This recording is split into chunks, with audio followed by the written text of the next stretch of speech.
This is Matt Hurt at Obsessive Viewer on Twitter, and this is ObsessiveViewer.com's The Obsessive Viewer Podcast.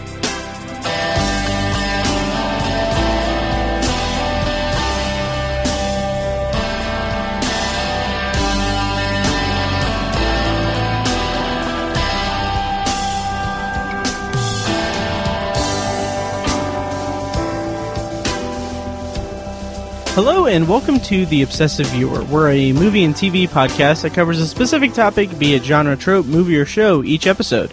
You can find more of our work at ObsessiveViewer.com and more of our podcasts at ObsessiveViewer.com/podcasts. You can also support us on Patreon at patreon.com/ObsessiveViewer, and you follow us on Letterboxd at Obsessive Viewer, Obsessive Tiny, and I am Mike White. But I am Matt Hurt. So hi guys, this is a first episode of a special series of episodes covering Heartland Film Festival. Heartland is in its 28th year here in Indianapolis. We've covered Heartland for about 4 years now. And it just in those 4 years, technically 5 because we took 2017 off. But in the last 5 years, Heartland's grown. It's just a huge part of Indianapolis now, and it's so great. I'm so happy to be able to cover it as much as I can every year. It's one of my favorite things about doing this podcast and running ObsessiveViewer.com is like I love the fact that I get to kind of pretend to be a professional critic once a year. So I'm very happy with the film festival so far. Right now I'm recording this little intro segment on Wednesday, October 16th, late at night. I'm gonna pay for this tomorrow, but it's fine because I need to get this episode out because I've been sitting on these recordings and I really want you guys to hear them, and I want to start the audio coverage of Heartland Film Festival as quickly as I can. So anyway, basically what I'm doing here is I'm going to kind of talk a little bit about Heartland, and then I'm going to introduce each segment. So I have a bunch of recordings from a couple of red carpets, and really just a few red carpets. And I have a review of a movie that I'm going to kind of do. So if you guys have been listening for a while, you'll remember last year when we covered Heartland, kind of spur of the moment thing. We basically just, we released 4 podcast episodes that had a bunch of recordings of, interviews with filmmakers throughout the festival. And then also each episode had a primary review or a featured review of a movie playing at Heartland. So, this year we're doing something kind of similar. I'm kind of flying by the seat of my pants here. So I did get, maybe I'm getting ahead of myself, but I did get press passes for me, Kirsten, Tiny, Fecus, and Ben, who's been contributing to the website lately. But they all have lives. So, Ben has been posting some really great reviews on the website and everything from, reviewing a Heartland film. So that's great. So, what I kind of wanted to do was have have another 4 episode run of Heartland episodes, with each episode having the featured review be me and one of the other, hosts essentially covering it. But logistically, I can't really get that worked out and everything. But I'm still going to kind of run with that whole featured review kind of thing. So, basically, we're going to have 4 episodes. This first one is a review of the Indiana filmed, Depression-era thriller Whelm, which I reviewed, a few days ago on the website. And also, and it'll also have red carpet event, interviews with filmmakers and special guests of the film festival. I'll introduce each set of recordings from each red carpet. Check the show notes, because I'm going to hopefully be able to put, links to everything and denote each interview and everything, because I did interview Brendan Fraser. So that's going to be kind of somewhere deep in the episode, so you can find that in the show notes. So anyway, before I get to the review of Whelm, I just want to mention that we have been really kind of working hard to provide coverage of Heartland this year. So last year, let me take you guys back. So back in, I think it was 2015 when we started covering, yeah, it was definitely 2015. The first time we got press passes to Heartland. I had a job where I just sat at a desk all day and I just wrote reviews. I left work, went to the theater. The next day, I would see like 1 or 2 movies, and then I'd see like 3 or 4 movies each day of the weekend, both weekends. And basically I would just write reviews, at my desk at work because I had nothing better to do. I was a security guard that had no responsibilities. So I just wrote reviews, and then when I got home, I'd prep them and post them on the website, and it was great. I think I ended up seeing 22 movies, and I don't know how many reviews I wrote. But anyway, that was a banner year. Also, not to brag, but this episode of this current episode covering Heartland 2019 has recordings from the red carpet. I was actually on the very first red carpets that Heartland ever had back in 2015 for Coming Through the Rye. So yeah, so not to brag or anything, and that's where I interviewed Alex Wolff, who went on to be in Hereditary and a bunch of cool stuff. So anyway, okay, this is getting away from me. So this year, since I became a member of the Indiana Film Journalists Association earlier this year, and also because I haven't been writing jack shit on the website in terms of reviews, I've been really working hard to get as many written reviews posted on the website from Heartland, just because I love it. It's great. I love every second of it. So I've been doing that. Currently, I think there are 7 reviews written by me of various movies from the film festival, and 3 reviews written by Ben, who's doing a great job. So check that out at obsessiveviewer.com. And yeah, so in addition to that, I have these press events that I'm going to, and I'm doing these interviews and getting recordings and everything to compile for the podcast. And then also, on top of all of that, if you are a patron on Patreon of us at patreon.com/obsessiveviewer, and if you pledge $5 or more, each day that I go to the film festival, I end the day by recording a ridiculous 12 to, I think last night's was 22 minutes, just kind of vlog recapping my experience of the day. So if you're a patron, you get access to that if you pledge $5 or more. Yeah, so check that out if you can or if you want. And yeah, we actually did just get a bump on Patreon. So Aaron upped his Patreon support to $10 a month, and he also very kindly donated a little bit of money to us as well. So thank you so much, Aaron. And thank you guys just for listening, everything. These episodes, when I do these Heartland episodes, and when I write reviews for Heartland, when I cover Heartland, like, it means a lot to me just because this is a hobby through and through. Like, this is just something I do in my free time and everything. And like, I make jokes that like, okay, yeah, I can cover a film festival and pretend I'm a real critic and everything. And I guess being in the IFJ kind of gives me a little bit of credence there. But I love it. Like, I feel like when I'm really working hard to provide coverage for Heartland and other film festivals and everything, I kind of feel like I'm almost in my element a little bit. Like, I'm very clearly like pushing myself, to provide, passable coverage.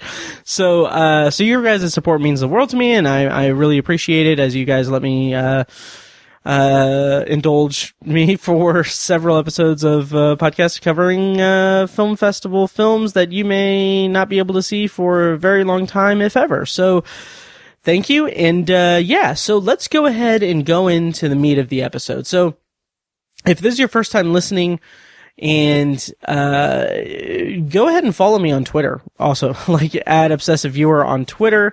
Also like the Facebook page at facebook.com/theobsessiveviewer. That's if you haven't already, or if you're just kind of, finding us because of the film festival, like, give us a like and follow me on Twitter. It would be really great.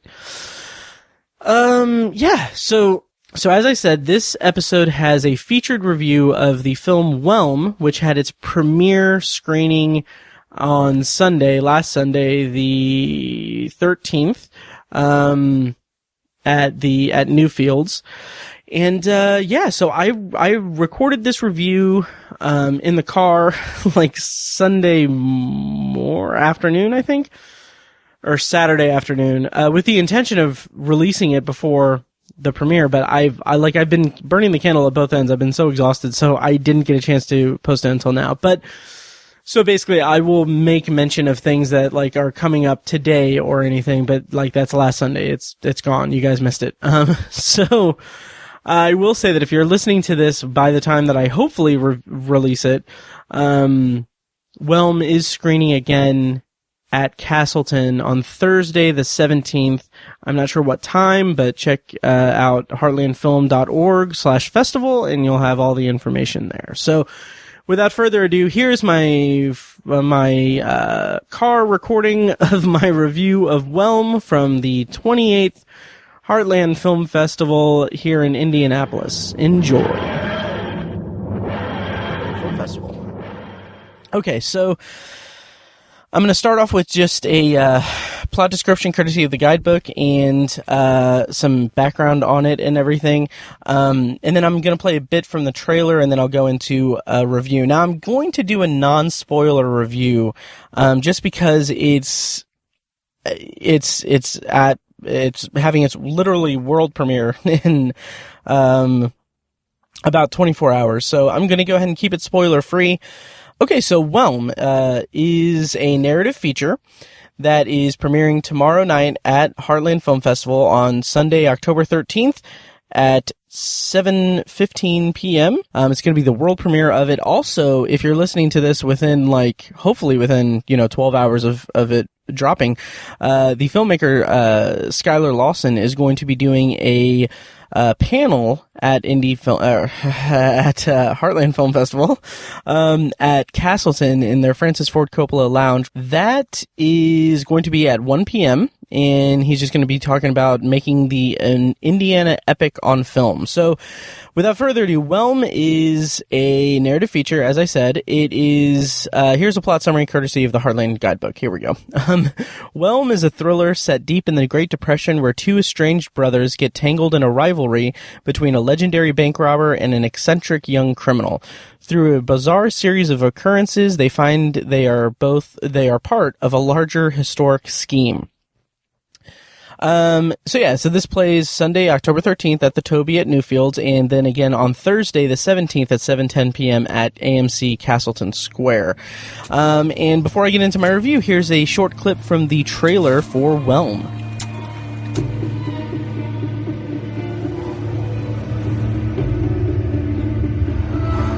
3 steps ahead. That was his way. Alexander Alexei, spelled K-S-Y.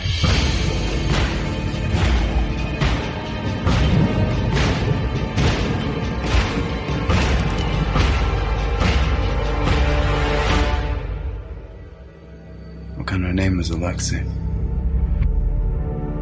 So, Whelm is a pretty fascinating experience to watch at a film festival.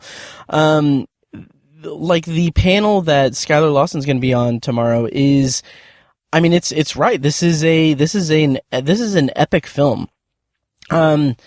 He directed it and wrote it, and they shot it in 14 days. 100% of it is shot in Wabash, Indiana. He's from Wabash, Indiana, and they filmed it there. What I'm so impressed by is that the fact that it's a period piece. It's set during the Great Depression. It's a thriller, and like they don't skimp on anything. Like visually, it's beautiful. It is a gorgeous movie, and it is. Like I talked on the red carpet to the filmmaker that, it just seems like this is his theatrical debut for a feature, and like I'm just kind of dumbfounded by that, because this is a film that it's a thriller, so there's obviously a propulsion of drama and thrills and everything and tension that you have to contend with creating it and everything. In addition to that, it is a period piece, which makes it a daunting task for any filmmaker, especially on the independent side, because I mean that is making it like all the more difficult to make, just from costuming, designing, and just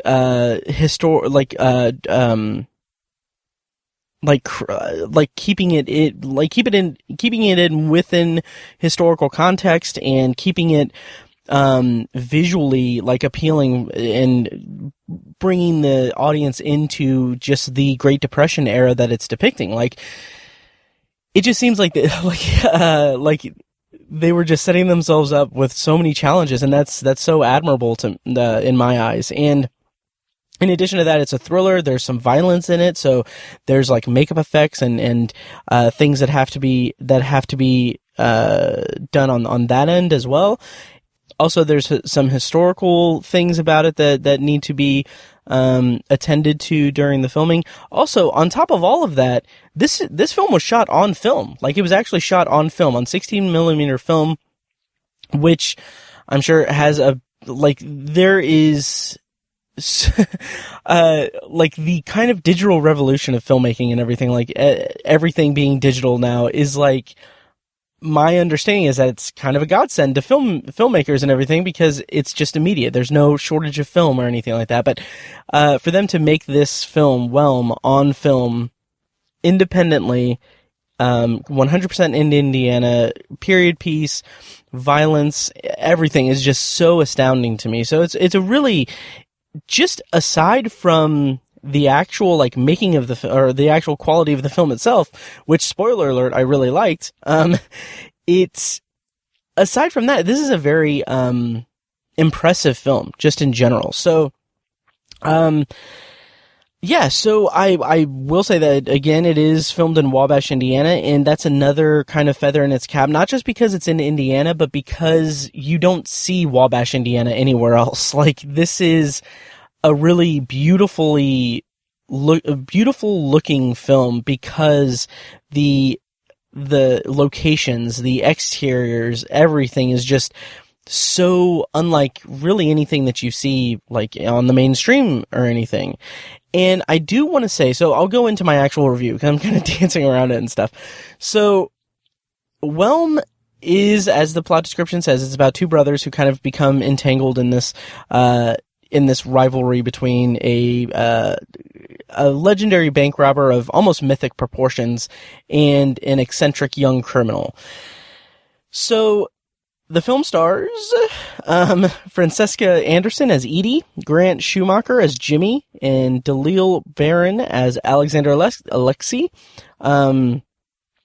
He is astounding in this movie. Really, everyone does a really great job, but as Alexander Alexi, Barron is just like on another level. He has this energy to him that is like, he's got this intensity but this quirkiness to him. I'll walk that back. Not really quirkiness, because I feel like that could carry some connotations, because he's a very imposing, kind of threatening kind of figure. From that opening scene, the opening scene is him with a cart with a block of ice on it, and he is talking to the owner of an inn, and it's just it's a great opening scene, because we know that Alexi is kind of up to some kind of nefarious, illegal kind of thing. We don't know what it is. Whereas Jonas is kind of being polite as an innkeeper and everything. But the tension just starts off with like the score, which was co-composed by the filmmaker Skylar Lawson.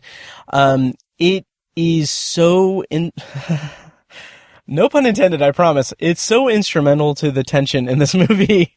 The score is astounding. It has this Hans Zimmer, Dark Knight, Dunkirk kind of thing. Did he do the thing for Dunkirk, the score for Dunkirk. I don't know. It has that kind of propulsion to it, especially The Dark Knight, because it feels like especially in that opening scene, there's like a single key that's struck, or a single I don't know what the word is. Certain. Oh wow, this is why I don't know enough about music. There's like a certain like tone. Jesus. No, it's just a single like note. That's a word. Okay, there we go. Okay, I'm back.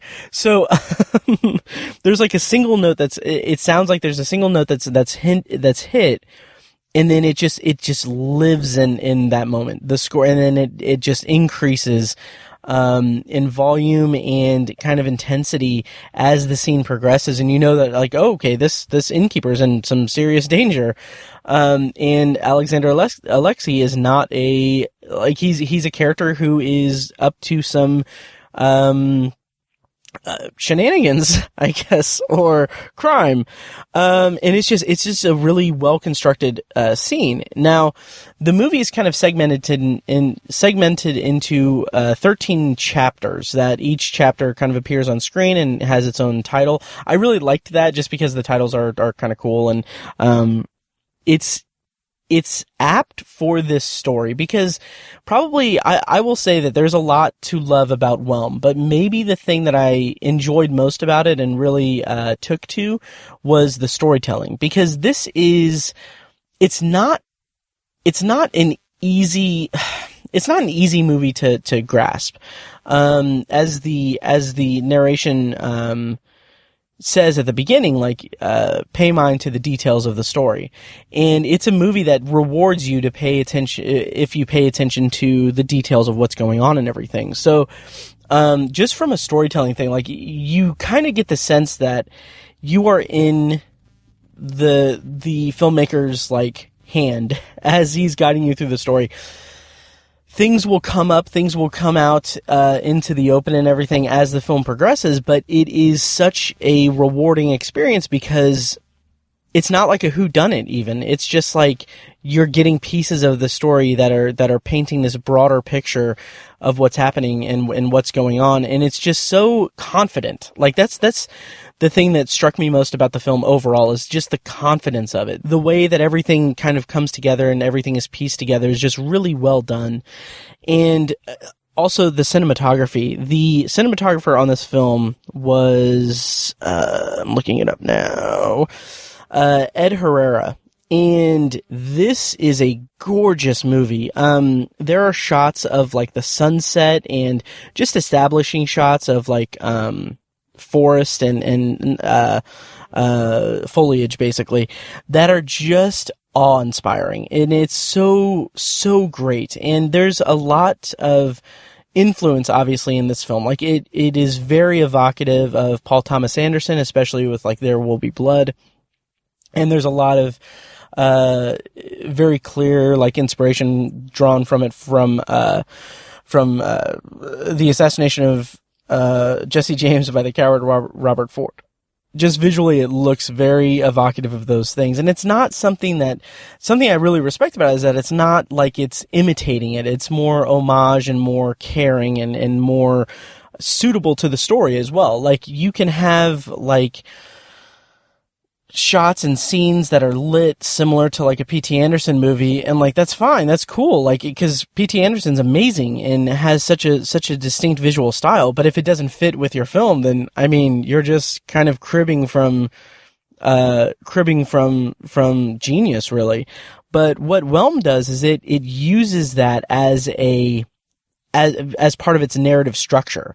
Like, it doesn't feel like like I said, it doesn't feel like it's an imitation. It just feels like it's appropriate for it. And it feels like it just shines so well throughout it.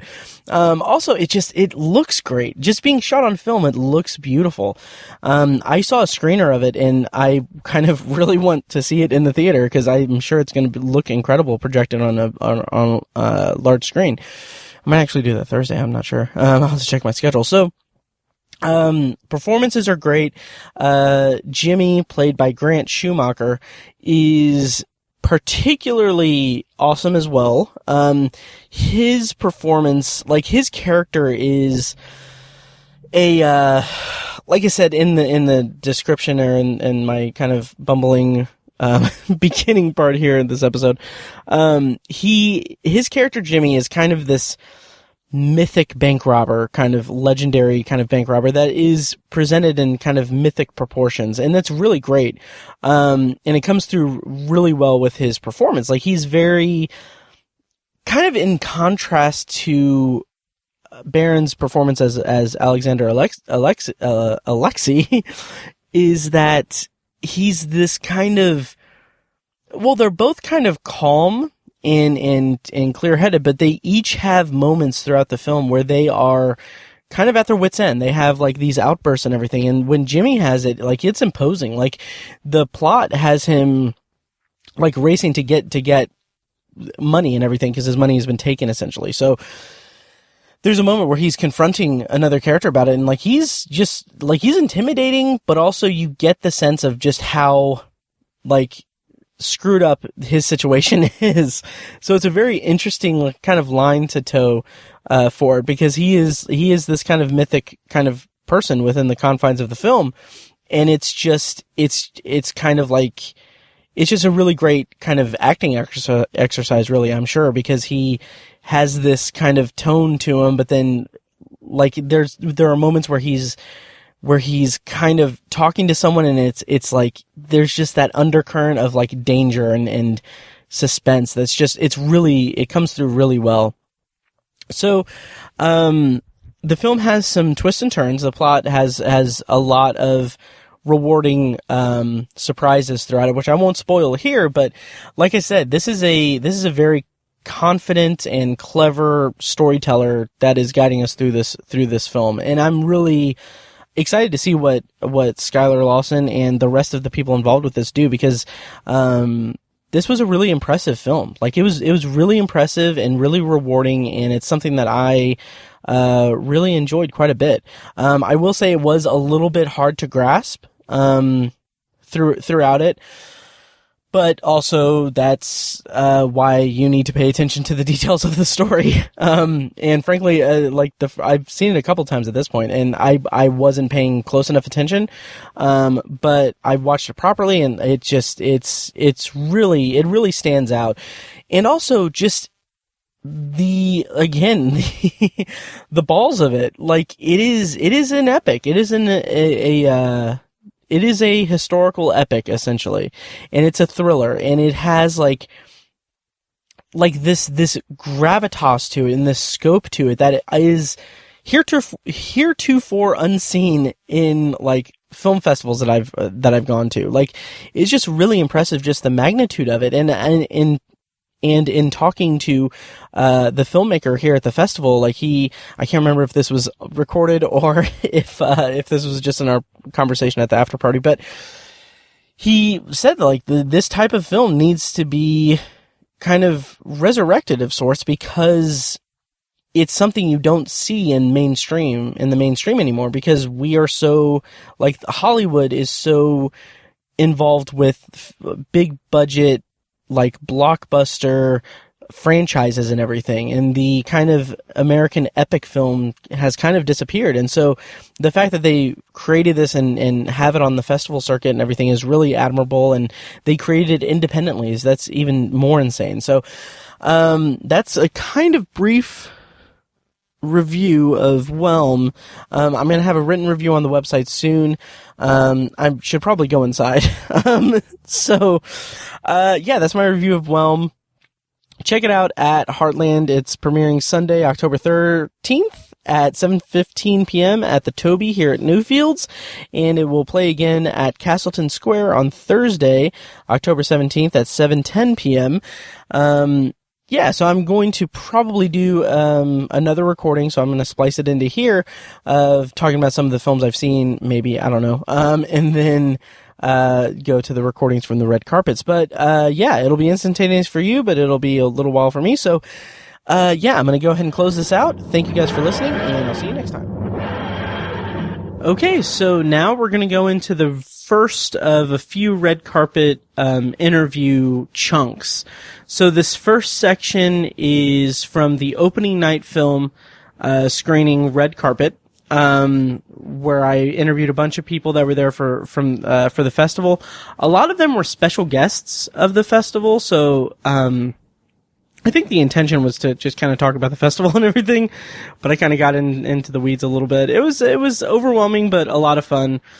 So without further ado, I do introduce everyone in each individual recording. I'll try my best to have thorough, links in the show notes and everything, but here are my recordings from the first red carpet event on the opening night of Heartland Film Festival, which was Thursday, October 10th, I think was the date. Thursday,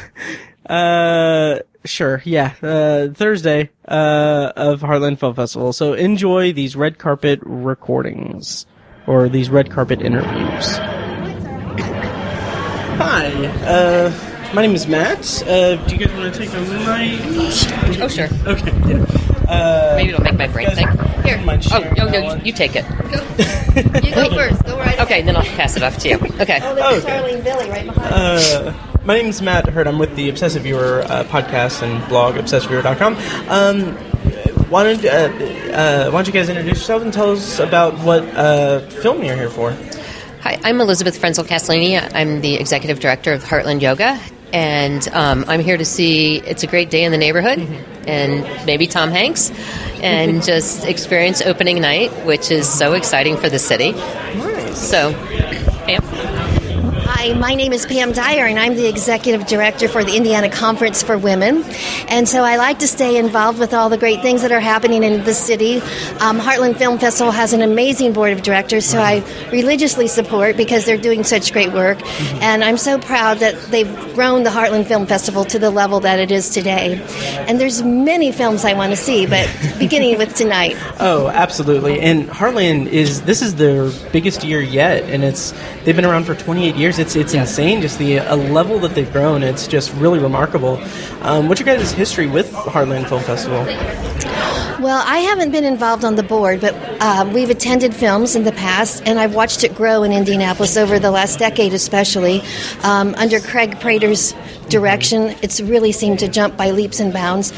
Frank Basile, who was very much involved in the board of directors, is a dear friend of mine, so whenever he's involved, I always try to support the organization and the cause. And I think that what the Heartland Film Festival does for Indianapolis, besides exposing the arts in a very creative way, is it puts us in the national limelight. And I think that as a leader in our community, that's so important. Oh, absolutely. And especially when you have, when you're involved with such great organizations and stuff, it's a great, kind of relationship to kind of forge with Heartland and with the city itself. It's really great, and the amount of business it brings in too, of course. It's really well done. This is my 4th or 5th year covering it. Oh, good. So you like to come back every year? Yeah, it's always my favorite time of year, honestly. It's just it's nice. So much fun. And it's so great. So what films other than tonight's opening night film? I knew you were going to ask me that. My mind is and I perused through the catalog 10 times and circled the names of the ones that I want to see. But there's so many. Yeah. And they're happening all over the city, which makes it really exciting. Yeah, absolutely. I was very excited that they have some films showing at the Artcraft Theater in Franklin. Yes. Beautiful place, and it's really fantastic. I hear that's just a representation of Americana from a. Oh, absolutely! Yeah. It's in the fact that one of the documentaries they're showing there is going attractions, the definitive story of the movie palace. That's all about antique theaters and independently run movie palaces, and it's just to see that documentary at that venue is it's perfect. It's perfect. So. Well, thank you very much, and I'm so glad that you've come back 5 years. Oh, absolutely. I'll have to try to beat that record. Oh, absolutely. All right, well, guys, have a great festival, and thank you for chatting with me. All right, thank you.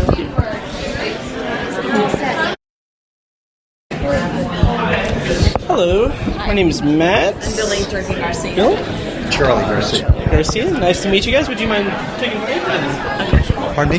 Hold it. All right. And you're with Heartland? I'm with Obsessive Viewer podcast, obsessiveviewer.com. It's a website that I run. Oh, okay. And I'm covering Heartland for every day of the festival. Great. Good for you guys. Yeah, thank you. So, why don't you mind just telling us your name again and tell us a little bit about yourselves?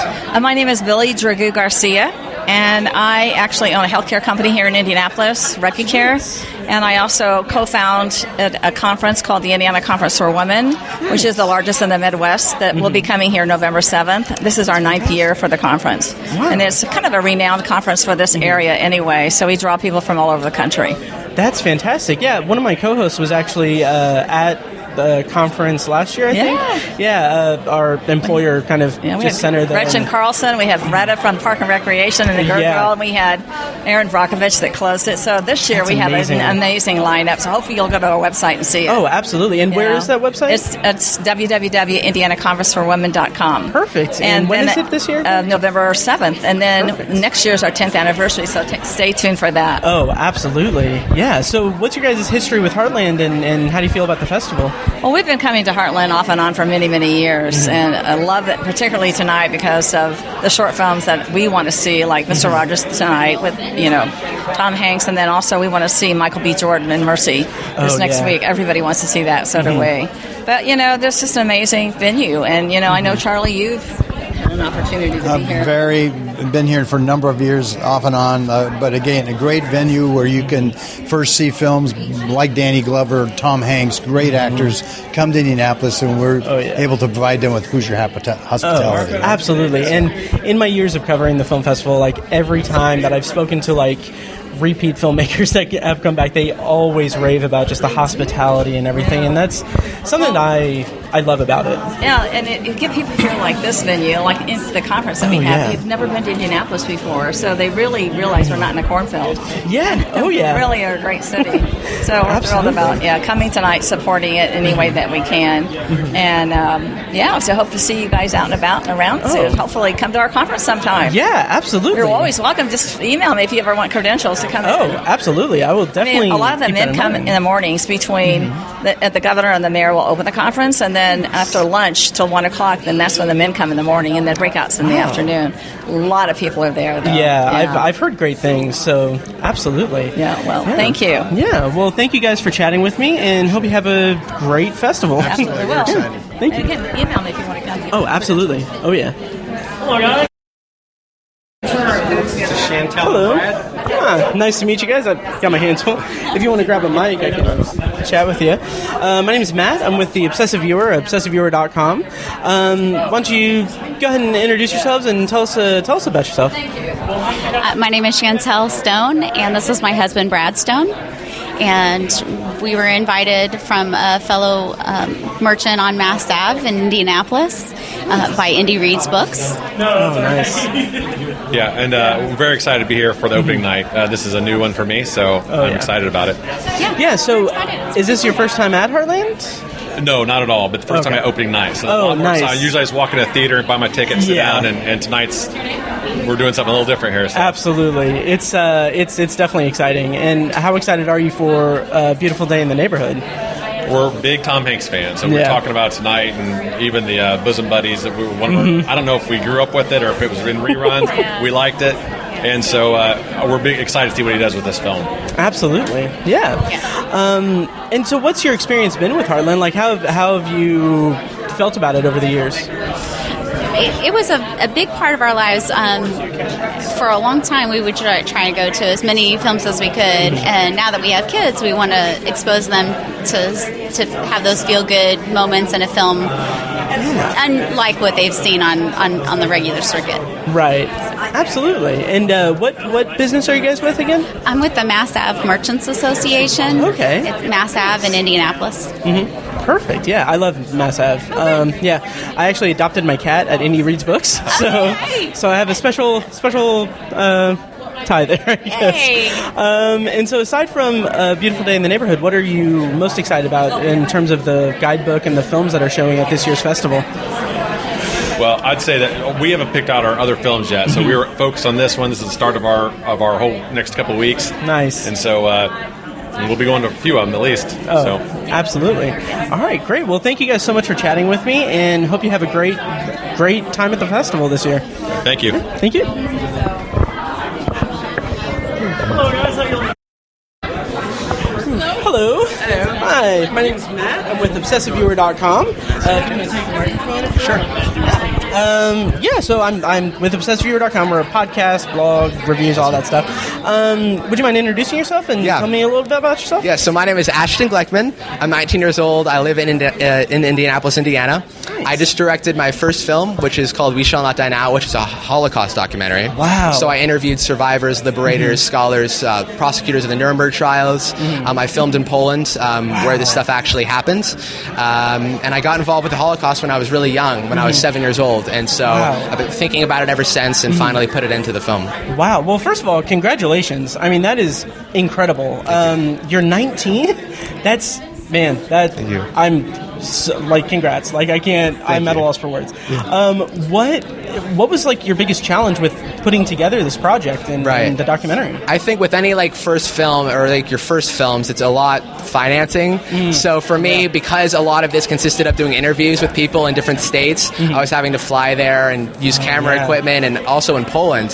So the film was shot with a one-person crew. It was literally just me with a camera. I tried my best to set up the interviews, and in Poland, I was sort of just hitchhiking around with my camera and filming at Auschwitz. And so, I mean, for me, it really was just resources, but I made it work. Nice. Sort of hit some walls along the way, but sure, we got to the end. That is amazing. And has it played at any other festivals, or is Heartland the first one? Or? So yeah, Heartland actually is the first festival. Wow, that's amazing. Yeah, and then we're also premiering the film in Los Angeles. It's going to be introduced by Dr. Michael Barenbaum, who head up the whole U.S. Holocaust Museum. Oh wow! So he created the whole thing, and he's going to be giving a speech, and we're going to be joined by him and a lot of others in LA. So wow, that is incredible. Thank you. So from the start of the project to Heartland, how long did the process take, and what was how much footage did you have to pour over to? So we actually captured I captured over 30 hours of footage in terms of the interviews, but also all the footage in Poland and the cities and everything like that. So a lot of it was just sort of breaking it down to a really tight, cohesive film. And a documentary is pretty different from a narrative feature because you sort of discover the film as you go along, partially. Especially when you get certain subjects from interviews and you're like, that's just a remarkable story and it needs to be involved with the film. You can't storyboard it at the beginning. Right. So you're discovering it as you go along. So for me, that was really... I started in March. I did research at the U.S. Holocaust Museum and read a lot of testimonies. And then I went into production, shooting the interviews. I finished in Poland, did the editing, wrote the music, and then mastered the final film. Wow, you did the music too. Yes. Wow. But then we also had a composer by the name of Benjamin Wallfish, who did the It movies and Blade Runner.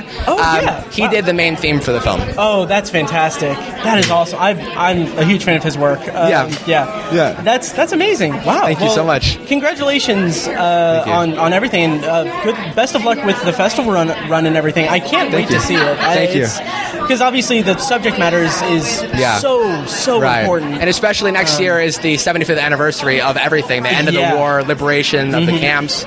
So it's I think a really important, very really important opportunity for us as human beings to look back and reflect. Absolutely. So that's what this film for me did. Absolutely. Well, congratulations again, and I hope you have a great festival and a great festival run. Thank you so much. Thank you. I appreciate it. Thank you, Matt. Do it. All right. Hi, Beth. My name is Matt. I'm with ObsessiveViewer.com. Hi, Matt. And, why don't you tell me about yourself and is it Greater Indianapolis Progress Committee? Yeah, good memory, yes. Oh, thank you. Yes, so I work for this organization, the Greater Indianapolis Progress Committee. We call ourselves GIPC, G-I-P-C. Nice. So I'm the head gypsy, which I really like being. I'm a lawyer. I've been in government a long time, and GIPC partners with Mayor Hogsett. Okay. So we are a not-for-profit organization whose mission is to serve in partnership with the mayor. So I love the work. It's very fun and exciting. And one of the things I really love about Indianapolis are the terrific cultural opportunities that we have. I'm a lot older than you, and I remember when there really wasn't anything to do in Indianapolis. So things are changed now. Things are different, and I'm really proud of our city in the way that we've embraced, something like Heartland. I remember when it started, and I remember thinking, I hope we're ready. And we are ready. We're not only ready, it's thrived over time. If you look at the lineup of movies, the problem you have is not being able to see everything you want to see. Exactly. That is, and that's such a great problem to have. It is. It's a wonderful problem. Oh, yeah. And this is their biggest year yet, Yes. and that's just... Like, I've been covering it for about 4 years now. Yeah. And just, like, it's grown so much just in those 4 years. Right. It's Watching the evolution has really been wonderful. Oh, so yeah. I know that I don't speak for the mayor, but I will say I know the mayor agrees with me. He's probably been here, or he's going to be here. Oh, but we need to support our creative class. Absolutely. We need to embrace our artists, the people who are making and creating and singing and dancing and sculpting and making movies. We need to embrace them and support them, provide an audience and a forum for them, not only to do what they do, but to make a living doing it, because it's really important. And Heartland plays a really important role in that. And I'm just proud that our city is embracing it. Yep, same here. I've lived in Indianapolis the majority of my life at this point, and it's really great to be able to find this type of cultural landmark, I guess. Absolutely. I'm really proud of that. Yeah, great. Well, tell us once again where we can find GIPC and where we can find the Greater Indianapolis Progress Committee. It's www.indygipc.org. So again, my name is Beth White, and I've been around Indianapolis a long time, and I love it, and I'm glad to be here tonight. Great. Well, thank you so much for chatting with me, and hope you enjoy the opening night film and the rest of the festival. I know I will. Thank you. Thank you. Give that back to you. Thank you. All right, so it's Skylar Lawson. That's right. And Dalil Baran. Dalil Baran. All right, perfect. Well, as I said, I'm Matt with ObsessiveViewer.com, and you guys are here with Whelm. That's right. Why don't you guys introduce yourselves and tell us a little bit about the film? I'm Skylar Lawson, and I wrote and directed the movie.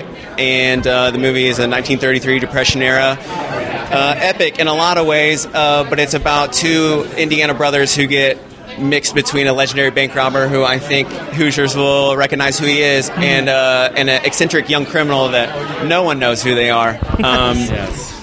Well, I'm Dalil Baran. I play Alexander Alexi, and I'm really happy to be here. You know, I'm the young eccentric criminal, as you would say. That's me. Nice. Yes. And the film premieres Sunday here at Heartland. That's right. Now I have had a chance to see it as well, and like, first of all, is this a debut film? It is a feature debut. That's right. That kind of blows my mind because it's beautiful. Thank you so much. It's a stunning film, and like I just want to ask, like, why would you do that to yourself? Like, making a period film as your first, like, it sounds like it's so difficult, but I mean, like I said, it looks amazing. It's an incredible film. Well, you're right. You're exactly right. It was hard, but that was kind of the point going in. You gotta, as a director, you're kind of trying to get the best out of everyone around you.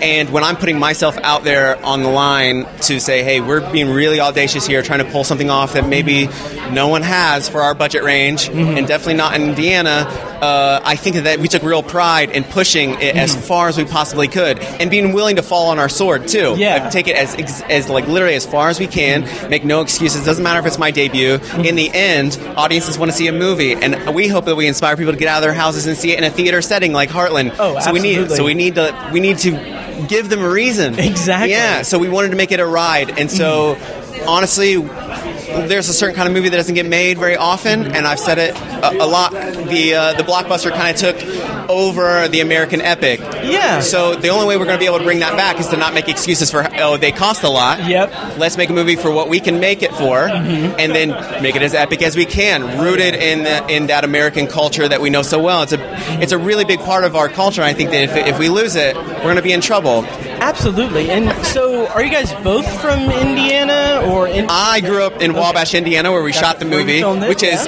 very much why we took so much care in the images, because I love that place and I know every corner of it. I know where the sun goes down, so there's very beautiful cinematography by Ed Herrera. But I'm going to let Dalil explain where he's from, but he's not from Indiana. I'll tell you that. I'm not from here. I was born and raised in Germany.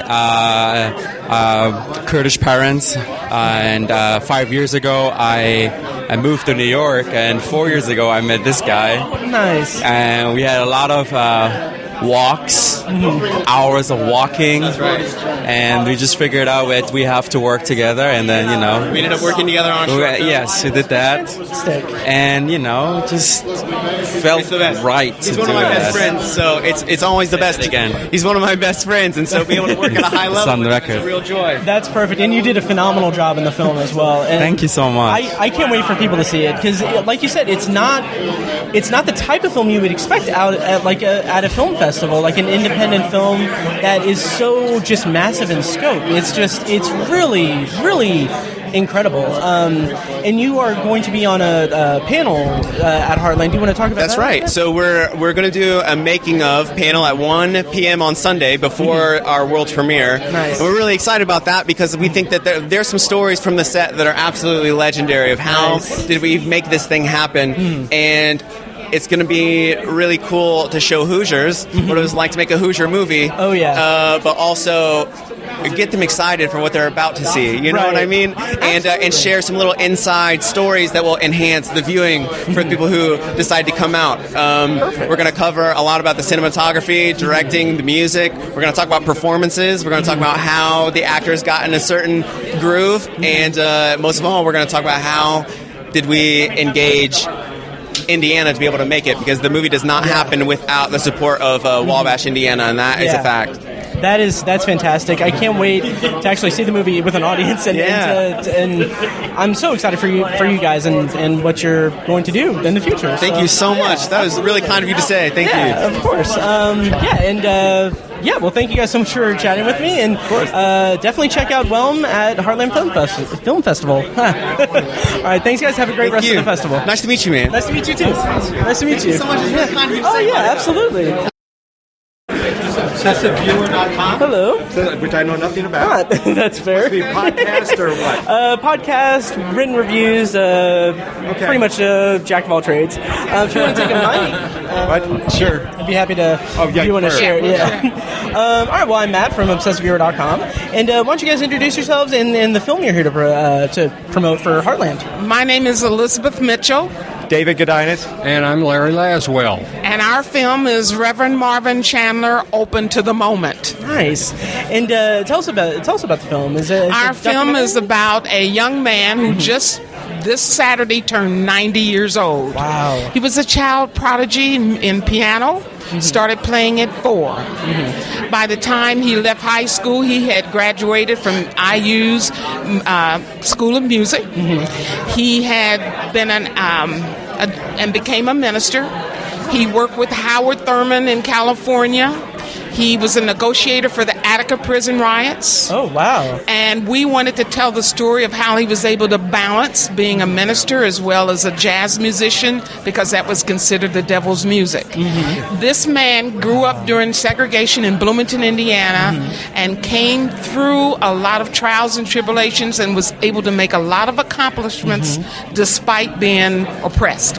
But if you were to meet this man, you would come away with a good feeling and just everything that he was able to accomplish in his life. We felt that Indiana deserved to know about one of their own. That's fantastic, and that is such an admirable approach to it, because, I mean, just if people kind of, like, good people, like, slip through the cracks of pop culture and cultural relevance, like, that's terrible, and it's great to shine a light on good in the world. Yeah, he's a humble man, but he's accomplished a lot, and you meet him and you feel better once you've met him. That's fantastic. And I'm more impressed that you know about Attica. Oh, yeah. We've been going down the line, we're trying to figure out who's going to actually... Oh, yeah. You know, and they're like, Attica, what's Attica? And like, we're talking, he won a talent show with Arthur Godfrey. You know? Oh, wow. There we go. That sounds bad. I can't commit to knowing much about it. But the point is, you even recognize these words. You know. Oh yeah. Yeah, he was on the March in Washington with Martin Luther King. Now everybody knows about him, but you know that kind of thing. Wow. Well, that's fantastic. I'm really excited to see the film. And have you guys had any experience with Heartland before this, or is no? This This is new to us. This is our first, and we're excited to be here. Very nice. Yeah, we are literally very excited. That is great. How has the experience been, and are you looking forward to opening night? Positive. We just got here, but everything's great. Well organized. And the people are really great that we've been talking with. The hospitality of the people, they're all been great. They really have. That's great. I've been covering it for about 4 or 5 years at this point, and it's my favorite time of year every year, and it's great. I'm glad that you guys are having a great experience with it, and so tell us again what the name of the film is, and Reverend Marvin Chandler, Open to the Moment, Sunday and Tuesday. Perfect. We hope to see you there. Awesome. Well, thank you guys so much for chatting with me. Thank you. Have a great rest of the festival. There you go. Thank you. I appreciate it. Thank you. There you go. All right, cutting in again to introduce the next batch of red carpet recordings. These interviews were conducted the next day on Friday, October... Crap, I really should have looked this up. I think it was October 10th. Wait, my mom's birthday was Monday, 14, 13, 12, 11. Okay, so Friday, October 11th. Yes, that's right. Okay, so these interviews were conducted Friday, October 11th at the red carpet event that they had for the Mummy 20th anniversary screening as part of one of their special presentations of Heartland this year, is that they had a retrospective for Brendan Fraser's work. So they screened The Mummy and The Quiet American and Gods and Monsters, and they actually had Brendan Fraser at the festival to introduce those films, do Q&As and stuff.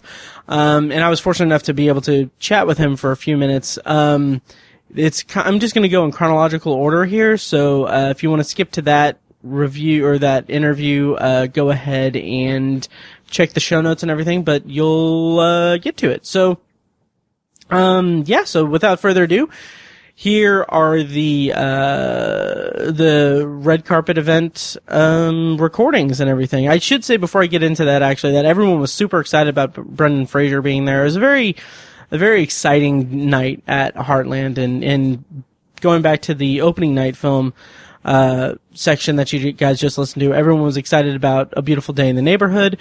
I'm going to do a separate episode that has reviews of all the special presentations that I saw. So anyway, we'll get to that later in this episode series. So here are the recordings of interviews conducted on the day 2 of Heartland Film Festival, October 11th, the red carpet event for the Mummy 20th anniversary screening. Enjoy. Nice to meet you guys, too. Nice to meet you. I'm Ryan. Great. Do you guys want to take a microphone? Sure. You want to share the microphone so I can... Yeah. Sorry. All right. So as I said, I'm Matt from ObsessiveViewer.com. We're a local podcast, blog, all that stuff. And why don't you guys introduce yourselves and tell us about the film you're here to... before. Sure. My name's Olivia Vaughn. I'm the producer on Barefoot, the Mark Baumer story. My name is Ryan Stewart. I'm the composer on Barefoot, the Mark Baumer story. Nice. And so I haven't been able to check out the film yet. It premieres tonight, if I'm not mistaken. Yes, okay. World premieres tonight at Very 7:10. cool. Yep. Nice. That's great. And could you tell us a little bit about the film? Sure. So Barefoot is a portrait piece about Mark Baumer. He was a writer and activist who was walking across America barefoot to raise awareness about climate change. Nice, that's great. And I understand that he has some ties to Indiana and Indianapolis, particularly, or not Indianapolis, but Indiana. Yes, he was actually born here. So that's it was fantastic. just very kind of random, wonderful connection between him and this area and festival, and so we're very happy to be here. Yeah, great. And what attracted you to the project? Like, how did it kind of come about? Sure. So our director, Julie Sokolow, was actually following Mark each day as he was on this walk. He would have a daily vlog, and she found him to be an extremely charismatic, inspirational person, and she came to us saying we should make a documentary about this person, and we all were very much in agreement with that. This wonderful human being. That's fantastic, and obviously it's an incredibly important cause and everything. I can't wait to see it. And just kind of final question, have you guys been to Heartland before? Is this your first time at Heartland Film Festival? This is my first time. Nice. I was actually here, I think, 8 years ago. I had a short in one of the programs, like in the short program. So this is my second time here, but it has grown quite a bit since then. I'm very excited to be back. Oh, yeah, absolutely. Yeah. And welcome back. And thank you. Yeah, well, great. Best of luck with the film. I'm excited to check it out. And, hope you guys have a great rest of the festival. Thank you so much. Thank you.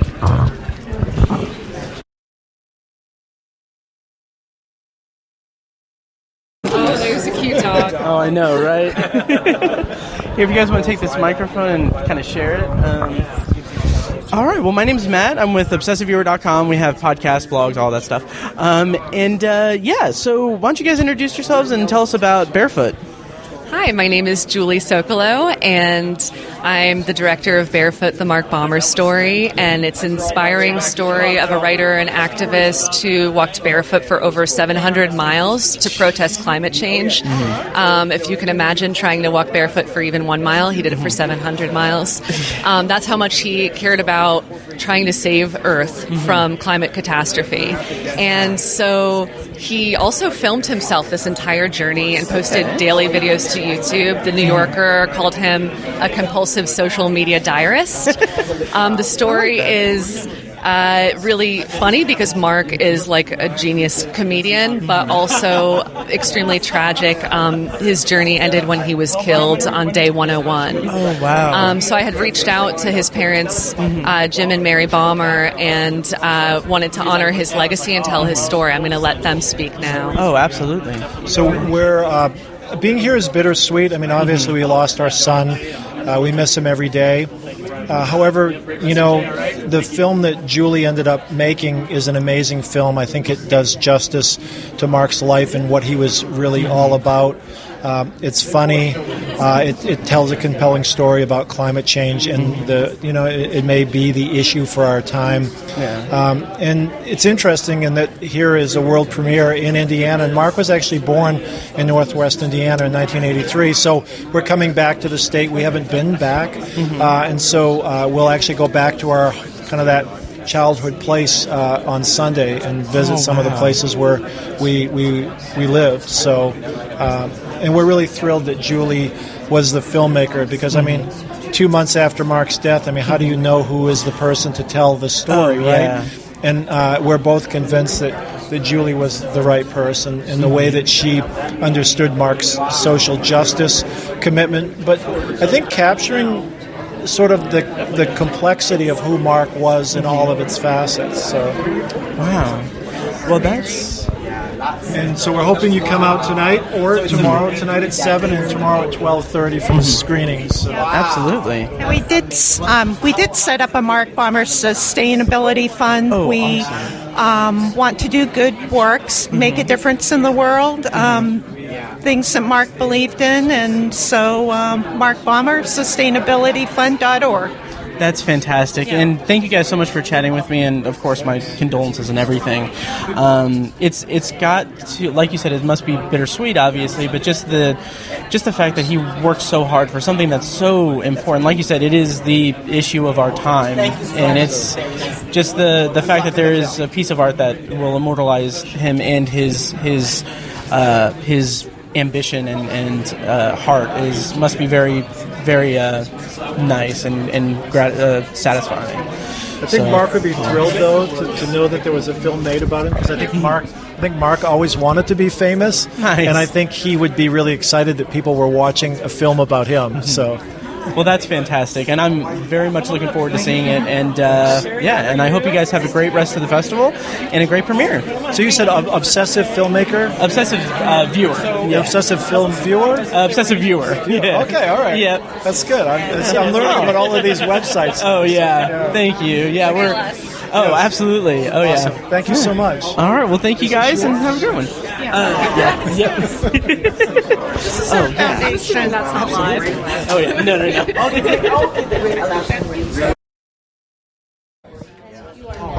All right. I'm Matt. Yeah. If you guys want to take the microphone? Sure. All right. So, welcome to Heartland. And, why don't you introduce yourselves and tell us about the film that you're here for? My name is Prashant Gupta, and this is my wife Mansi Gupta, and we are the producers of the movie, and I happen to be the lead actor in the movie as well. Fantastic. And we're very proud and happy to be here at Heartland to have our world premiere. It's a feel-good Christmas drama set in New York, about two ethnic cultures coming together to celebrate Christmas. That is fantastic. And it's called A New Christmas. A New Christmas. Just that combination of words, feel good, New York, Christmas, drama, like that's right in my real house. Money written all over it. Oh, absolutely. Oh, yeah. I can't wait to see it. Yeah. Is this your guys' first experience with Heartland, or have you been here before? First experience with Indiana, with Heartland, and I will remember it forever because the people here are warm and caring, and the festival is prestigious, now in its 28th year. Yeah. So we're very happy. We're very grateful. Great. Well, that's fantastic. And I'm thrilled that you guys are here, and you're having your world premiere. Is that correct? Absolutely. That is fantastic. When is it? When is the premiere? Sunday, 7:00 at Castleton. So I hope people come out. And absolutely. It's when you look at the energy around here. Oh yeah. Oh, it's insane. And it's genuine. The best part is it's all genuine. Yep. I've been covering it for 4 years now. 4 years. And it's my favorite time of year. It's incredible. Yeah, I think I'd come down again without a movie. Oh yeah, nice, beautiful people. That's great. That's so great to hear, and I hope you guys have a great festival and a great premiere. And I'm definitely going to be seeing it. I hope you do at some point. So yeah, please do Sunday. All right, Sunday, we'll do 7 p.m. All right. Well, thank you guys, and have a great one. Tell me how far away. Is this good? Oh, that's perfect. Okay, good. All right, so I'm here with Terry from As If They Were Angels. Would you mind telling me about the film and about your role in the film? The film is a story of a shipwreck in World War II. Very little known story about a convoy that was heading up to our base in Argentia, Newfoundland. 3 Navy ships, and 2 of them crashed into the rocks of Newfoundland. They all did, but 1 bounced off. 2 broke up on the rocks, and over half the American sailors were killed.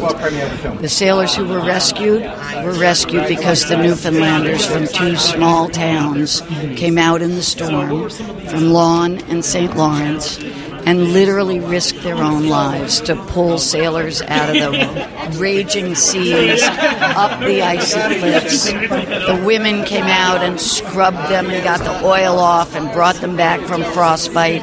It's an amazing story. That sounds incredible. Like I haven't heard of this story, so I'm very intrigued. Now, is it a narrative or a documentary? It's a documentary. Documentary. Oh, that's perfect. So what was your role in the production of it? Well, I was the director and the producer. Oh, wow. And the writer. Wow. Very cool. What attracted you to this, aside from it just being an astounding story, and what was the impetus for making the documentary? My father was a survivor of the shipwreck. Oh, wow. Wow. Yeah. The best documentaries are the ones that have that personal link, and wow, that sounds incredible.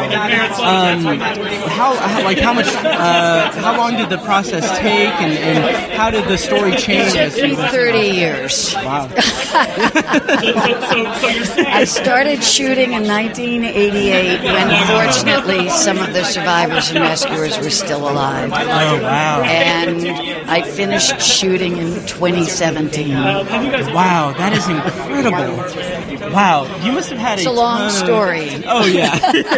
And you must have had a ton of footage to sift through and stuff. And I'm sure that's... I'm always fascinated with documentary filmmakers and the process, because you have all of this stuff. It's an art form that the story kind of presents itself in the editing and in the... not so much in the compilation of the footage, but just in the editing. And did it take any interesting turns for you, or did you have a singular vision throughout the decades you worked on it? Well, no, I think it took a lot of turns. I think at first I thought that I might have a film simply from the material that I shot in 1988. Mm-hmm. And then, of course, I realized that, it was powerful and it was important, but there was a breadth and a depth that of the human experience that it needed more. So over the years, I did more interviews and I went back to Newfoundland. And, it ends up really being a story that roots us in this, in a very present way, in this story of heart and humanity and what we're capable of as human beings. And so, for all of this time that it took, I'm constantly being told that it's more important for this story to be told now than ever. Oh yeah, absolutely. And when is it having its premiere at Heartland? No, it's not having its premiere, but I'm so happy to be at Heartland, I can't tell you. Is this your first time at Heartland? Or? Yes. Oh wow, how's the is. experience been so far? It's wonderful. Nice. And even before I came, filmmakers from everywhere said, this is a great festival. You're really going to have a wonderful time. That's terrific. And you have a reputation for telling stories of the heart. Yes, and this sounds like it's perfect for that. So, yeah, well, best of luck with the rest of the festival and the rest of the festival run, I assume, if there's going to be more festivals in the future for the film. But, yeah, best of luck, and it's been a pleasure. We're going to La Femme in LA, so we will be perfect. Fantastic. That's great. Well, thank you so much. We're actually having some screenings in Detroit coming up. Oh, wow, that's great. Well, I'll make sure to find links and put them in the show notes of this episode, and people will be able to find you. All right. Well, thank you so much, and have a great one. I'm from here with Vagabond. Hey there. Sure. Yeah, sure. You guys want to take this one? Yeah, I'll be Mike Man this time. Yeah. All right, so you guys are here for Philophobia? Yes. And which is at Heartland Film Festival, of course. Why don't you go down the line and introduce yourselves, tell us your names and what roles you played in the film and in the production of the film. Introduce yourself. Toby Cook, producer of Philophobia. Matt Cook, producer of Philophobia. Not related to Toby. Okay. Guy Davis, writer-director. Nice. So tell us a little bit about Philophobia and just kind of the elevator pitch of it. Someone else go. Okay, this will be my first pitch. So it's a coming-of-age drama, semi-autobiographical, based on Guy's upbringing and his experience during the last 5 days of high school.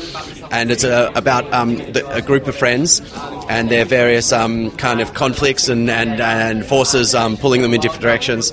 So the main character is called Kai, and he's a talented writer, and he has he has his own challenges, and he's kind of and we follow him as he works his way through them, and he's he's torn between like what to do after school, whether to leave his friendship group that's really tight, the girls he's falling in love with and wants to fall in love with, and the big world out there where his future lies because he's so talented. Wow. Yeah. That sounds good. Like that sounds like kind of the perfect movie for me. Like just coming of age stories are great.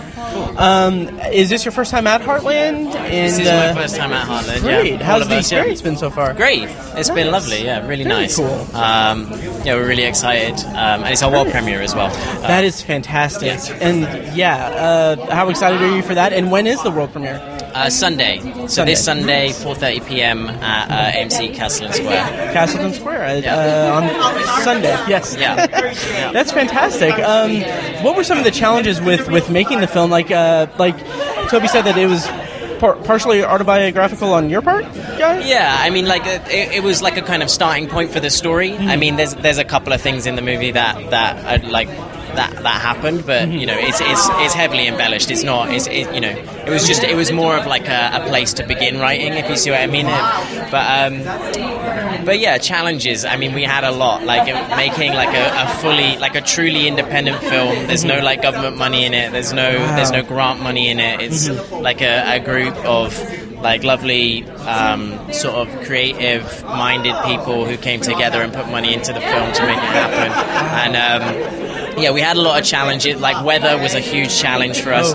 Like the film is set over summer. It was mainly outside, and we got rained out like maybe like a week and a half or something. Wow. We went to some locations 3 times. It was hard work.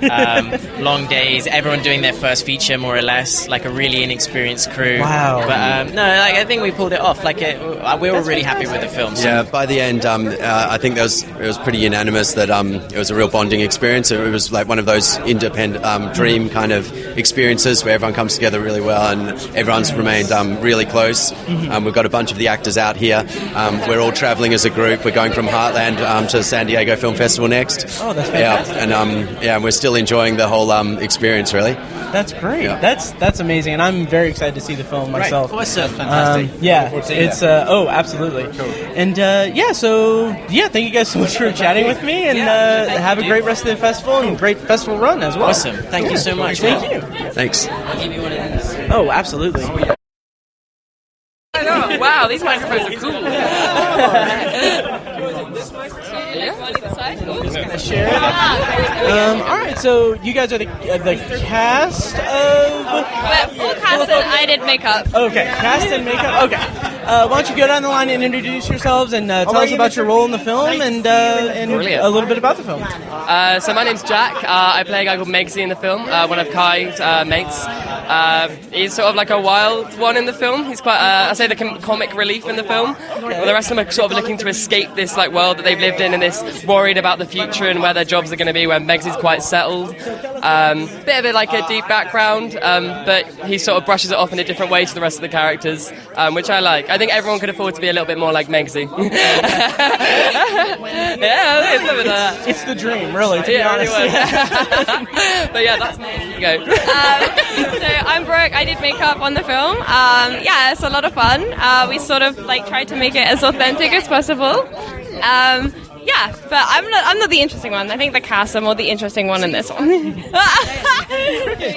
So I'm Grace. I play Emma in the film. I play this character the alternative love interest, who comes in, knows what she wants, takes what she wants, and then when she realizes it doesn't work out, she walks away and deals with it, which a lot of the other characters struggle with leaving it. So it was quite fun to come in and be like, boom, yes, this is it, done, yeah. It was just, because I'm a little bit not quite like that, so it's great. Sure. That's a lie. Yeah. She knows what she wants. So my name's Kim. I play Grace, this guy's other love interest. She's a bit of a awful character because she doesn't really know what she wants. She's got a lot of issues, a lot of toxic relationships around her. She's got a whole inner struggle which sort of pulls Kai back to his sort of small town life, gives him his like conflict of whether to leave or not. That's fantastic. Well, that's great. Thank you guys so much for chatting with me. I'm really looking forward to seeing the film, and hope you guys have a great Sunday at Castleton. Sunday, 4:30. Perfect. All right. Well, thank you guys so much, and have a great rest of the festival. And, thank you. Thank you. She's like, hey, sure. I don't want to skip you, but I was like, hey. Sure. No, I got it. That's all you got it. Yeah. If you want to, sure. Yeah. Just the one. Yeah. Oh, sorry. Yeah. Oh, you're good. Take both, right? All right. Well, I'm here with the people from Whelm, the 100% Hoosier epic film. That's right. Chatted with you guys yesterday. How's day one been, or day two technically, since opening night was last night? How's it been? Well, we're one day closer to our world premiere, so that feels great. Getting everything lined up and making sure that people are coming into town, so it's getting the gang back together. That's the best, So people are coming in from all over the country, all the actors, and it's going to be amazing to see them all again. It's going to be just like old times because we had an amazing time shooting the movie. Fantastic. And the premiere is again on Sunday, the 13th, and you're doing a Filmmaker panel earlier that day at Castleton. That's right. So 1 p.m. for the panel about the making of, and then our world premiere is at 7:45 here at Newfields. Perfect. All right. Well, great chatting with you again, and I'm sure I'll talk to you guys more throughout the festival. Thanks again, man. Thank you. Thank you.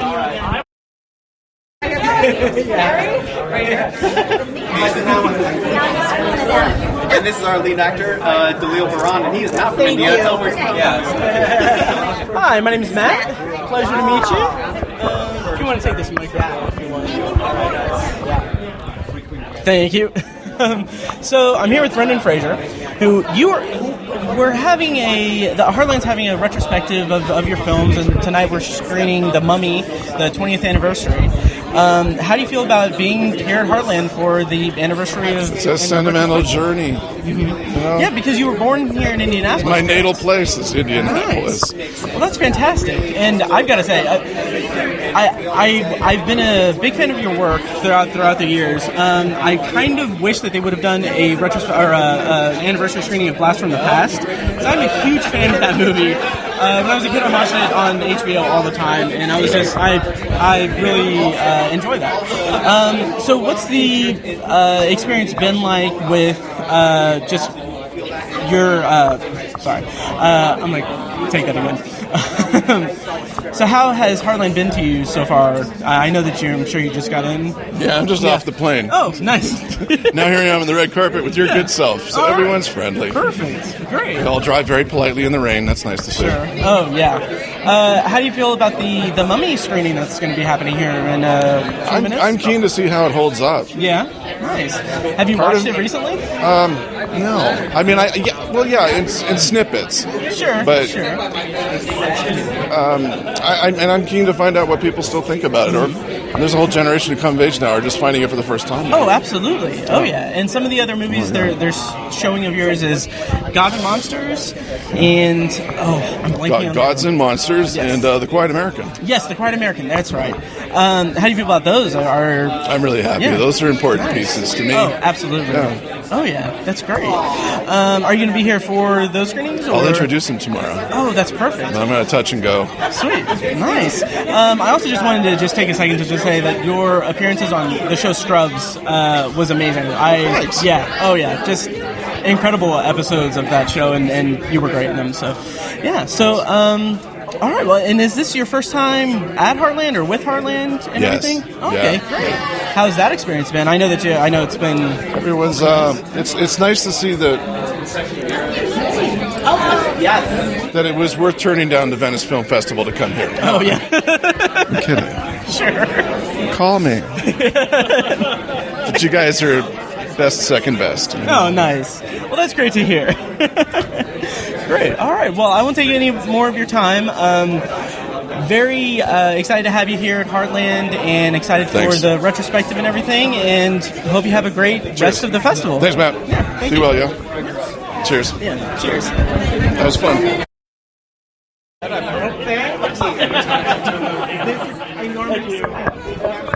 Over here. John Zurchin. Okay. Producer for the Old Man in the Pond. All right. Well, my name is Matt. I'm with ObsessiveViewer.com.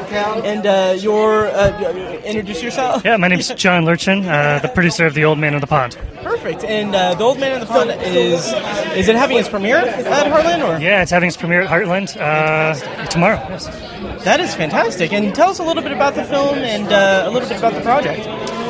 The Old Man in the Pond is a drama. It's a contained film at a pond house, and it stars Tobin Bell from the Saw franchise. Mm-hmm. And it's a tribute to the director's father, a lot of the writing. Yeah. Well, that's great. That's great. Oh, you're fine. Is this your first experience with Heartland? Yeah. So I grew up in Indianapolis, and really? Heartland actually started the year I was born, so it's kind of cool. And it's always been a goal since I started making films to get into the Heartland Film Festival. So 10 years later, here we are, and that is awesome. Exciting. That's great. How's the experience been so far? So far, good. It's just getting going. I haven't really gotten to go into any events yet, but looking forward to it. Seeing some more films. I only saw one this afternoon, so planning to see like 20, 25. We'll see. Nice. Yeah. Nice. Well, that's fantastic. I'm super excited for you, and so Tobin Bell, he obviously has the pedigree of in terms of horror and everything. Yeah. It's weird. My entry to his work was season 2 of the TV show 24. Okay. He was like the main villain at the end of the season. Yeah. So I'm really excited to see him just doing like a drama and like an independent film. Like that's fantastic. Yeah. How was the experience of working with him and the rest of the cast? How was the production as well? The production was very smooth sailing. Tobin was great to work with, very professional. You don't expect him taking on these roles because he does all those horror films, but it was great to see him kind of go out of that and He's got that iconic voice. So he's talking in that deep, dark voice the whole film, which is very pleasant to listen to, actually. It helps drive the film along. So great. Well, that's fantastic, and it's having its premiere tomorrow. Tomorrow, yes. 7:30. 7:30, and is that? Do you know what theater that's AMC Theater 9. Theater 9. All right, perfect. Well, that's The Old Man in the Pond. Go check it out, definitely. Thank you so much, John, for your time, and I hope you have a great premiere and a great rest of the festival. Appreciate it. Thank you. Thank you. Oh, yeah. All right. So, I'm sorry, how do you pronounce your name again? Nikhil Melnichuk. Nikhil Melnichuk. It is an incredibly complicated name. Sure. But it stands out. That's great. And you're here for Don't Be Nice, which is not an instruction. That's just the title of the film. Right. Can you tell us about the film and your role in the film and the production and everything? Sure. Don't Be Nice is a feature documentary that just qualified for the Academy Awards, I might add. Oh, fantastic. Congratulations. Thank you very much. We're going all the way. So nice. that is the journey. And in fact, it's about a team of spoken word poets competing for the 2016 National Slam Championships. Wow. So it's a competition film, but about the last thing you would expect to be competitive, which is poetry. Wow. And is it a narrative or documentary? It's documentary, but you might be confused watching it at some points because it is edited like a narrative film. Oh, that's It's a verite film, so we really, just followed what's the action. There's very few interviews. It really just tries to be as direct and immediate as possible, just getting to the experience of what it was like to be in New York City in that hot, sweaty, politically intense summer of 2016. Wow.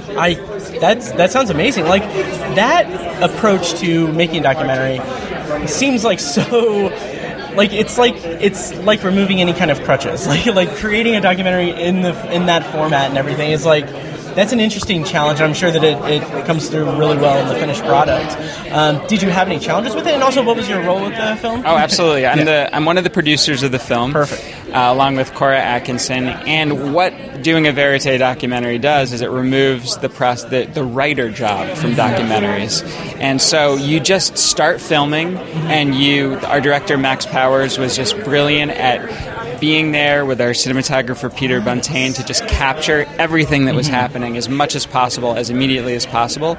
And then we ended up with 300 hours of footage. Wow. And we sat down in an editing room, and the editor, David Lieberman, Nathan Poonwar, watched the footage. It took them 5 months just to watch all the footage before we even started cutting it. So the challenge of doing a verite documentary is the editing. It becomes a whole epic journey just to get from all that footage down to a cut.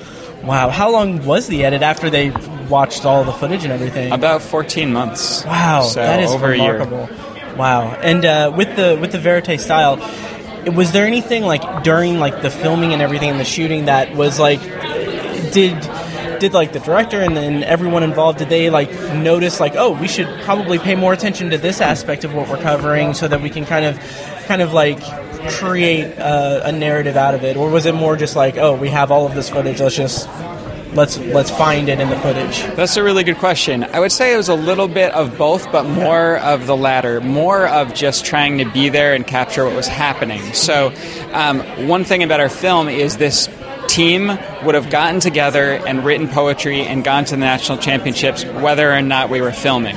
So it wasn't like we were setting up things for them to do. We were just trying to be there for the things that they were doing. Then we added another layer on top of the documentary, which is after we'd shot the verite footage, we went back and created, along with the poets, some poem videos, essentially music videos of 3 key poems in the film. So that was an opportunity for us as filmmakers to add a little bit of our own artistic touch on top of that work.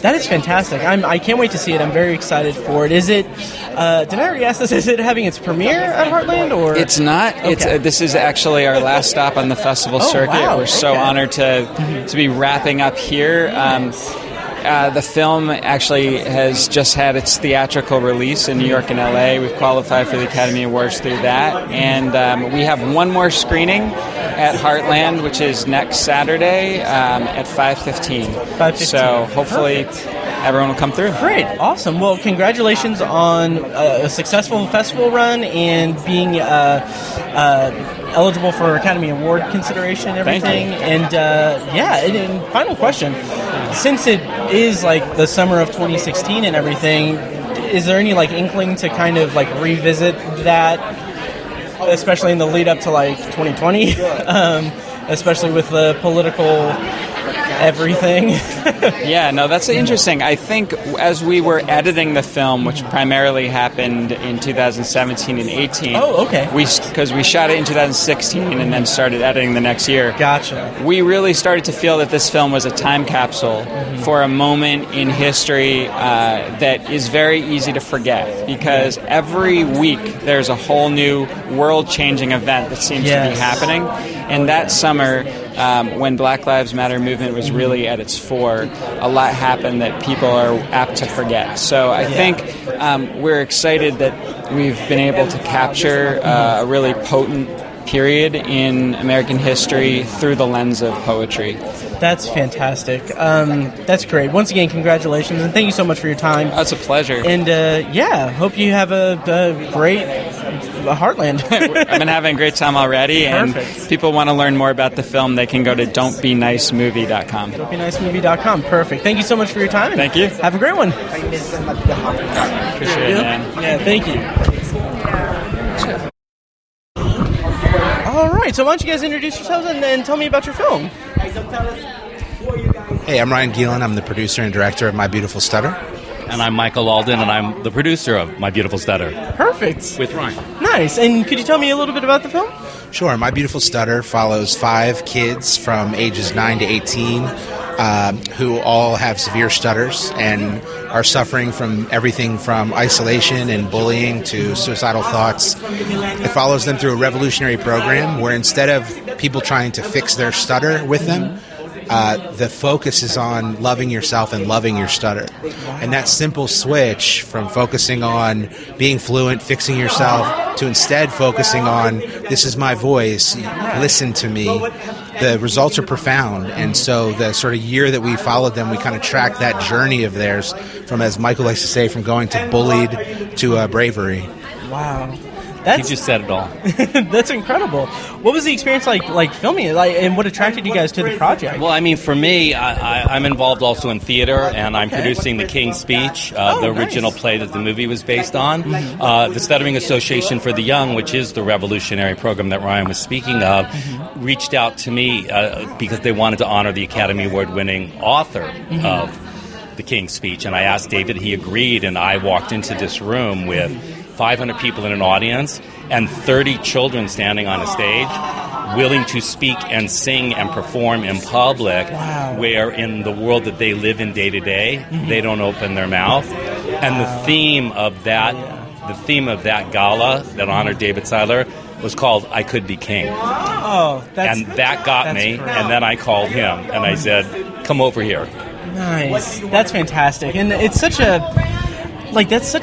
kind of personal and resonant kind of subject to tackle, because it's not so much that, you know, if someone has like a speech impediment or something that's keeping them or gives them pause about like being themselves and everything, like that's a somewhat universal like kind of feeling. Like people have insecurities about everything, and just being able to showcase like people who overcome their perceived insecurities and everything to actually be themselves is like a very powerful subject to tackle and a powerful statement to make their film, and that's great. I'm very excited to see it. Yeah, we have a great opportunity as filmmakers and theater makers to start educating people through entertainment.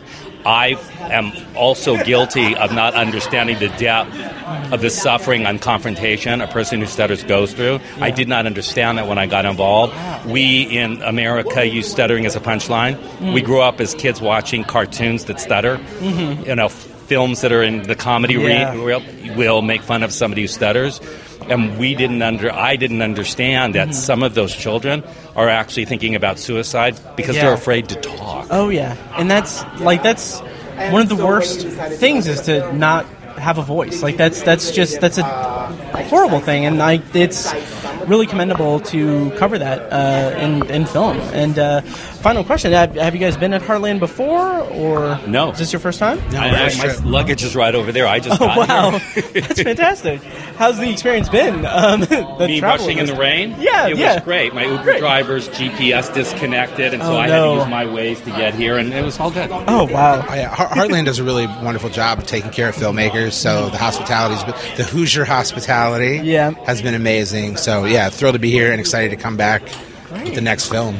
That's fantastic. Well, thank you guys so much for chatting with me and for making the film. Honestly, it sounds like a very powerful documentary that I'm really looking forward to checking out. Thanks. I think every young person knows what it's like to be made to feel less than at some point. Absolutely. And I think this film speaks to how to deal with that, not just how to deal with stuttering or speech impediments in general. I think this is a film about loving yourself and loving the person you're listening to and really listening. Yeah. And that's a fantastic message and really, really great. So thank you guys and have a great rest of the festival. Thanks. All right. Well, I'm here with Simon Fink from Where We Disappear. Would you mind telling me about the film and your experience with Heartland so far? Sure. So the film is a story of survival and strength about a woman's first night in a Soviet prison camp. Oh, wow. With a little bit of a psychological twist to it. Okay. And we're very excited to be having our Midwest premiere here. Nice. The film is screening on Sunday and Thursday, and so that gives me time to really enjoy all the films beforehand. Oh, that's perfect. And meet a bunch of filmmakers and whatnot. Nice. Is this your first time at Heartland? Yes, it is. Yes, Oh, wow. I've had several friends, both on the Indie Shorts Festival and the main festival, who've just raved about it, and so I'm excited to really Had to check it out.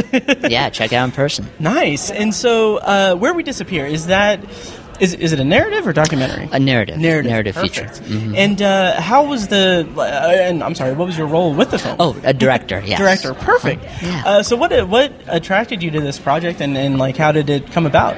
Sure. So I happened to be invited by a friend to see a local production of the play that it's based on. Oh, nice. It's been a play for about 5 years, an award-winning play, and so just went for fun. And by the end of it, turned to my friend and we both said, like, this could make a really good film with a story that felt we could do, and really it's a character-driven story. It's driven by these 5 women, led by Georgina Haig, and we just felt that we really had a shot at making something that would get people thinking, talking, and feel some strong emotion. Wow, well that sounds amazing, and I'm really excited that you're here at Heartland with your Midwest premiere, you Yes. said? Mm-hmm. That's great. Well, I won't take up much more of your time, but thank you so much for chatting with me, thank you. Best of luck with the rest of the festival. Are there any other festivals on the horizon for it? Or There are. We can't announce them yet, but we're very excied to be here. Okay. Yeah. Do you have a website that people Yes, wherewedisappear.com or facebook.com/wherewedisappear. Awesome. Well, thank you so much, All right. Simon. Thank you, looking forward to checking out the film, and hope you have a great rest of the festival. Thank you. Thank you for being here. Thank you. All right. Hope you guys enjoyed those interviews. To kind of round out the episode, I did another red carpet photo call, is what they called it, event tonight at Newfields. In the lead up to Marriage Story, the special presentation screening of Marriage Story, which is going to be on Netflix in about a month or so. It was a more laid back red carpet event, and they had a few filmmakers from a few films that are screening here. There's a film called Catching Up, The Old Man in the Pond, and Foster Boy. The filmmakers from those 3 films were there to kind of chat on the red carpet and do like photo ops and everything. So I was fortunate enough to be able to, like, since it wasn't all the hustle and bustle of a full-on red carpet event, I was able to kind of take my time and chat with them in more detail. So that's why I'm kind of tagging these on at the end. They're a little bit longer, and I hope you guys enjoy them and everything. What I will say is tonight was a lot of fun. I have more press stuff coming up. Friday, I'm going to do a press junket, which I'm hoping will give me enough, recorded interviews. Judging from last year, it should. I get 10 minutes with each filmmaker, and they're going to have a bunch of filmmakers there. So it's going to be a packed episode. But that's going to make up episode 2 of this coverage. And I'm going to do a special featured review as well. Again, I'm not sure what that's going to be yet. But I'll get all that later. So here are the interviews, that I conducted tonight at the Heartland photo call / red carpet event tonight at Newfields. So enjoy. Do you want to grab this mic? Sure, I'd love to.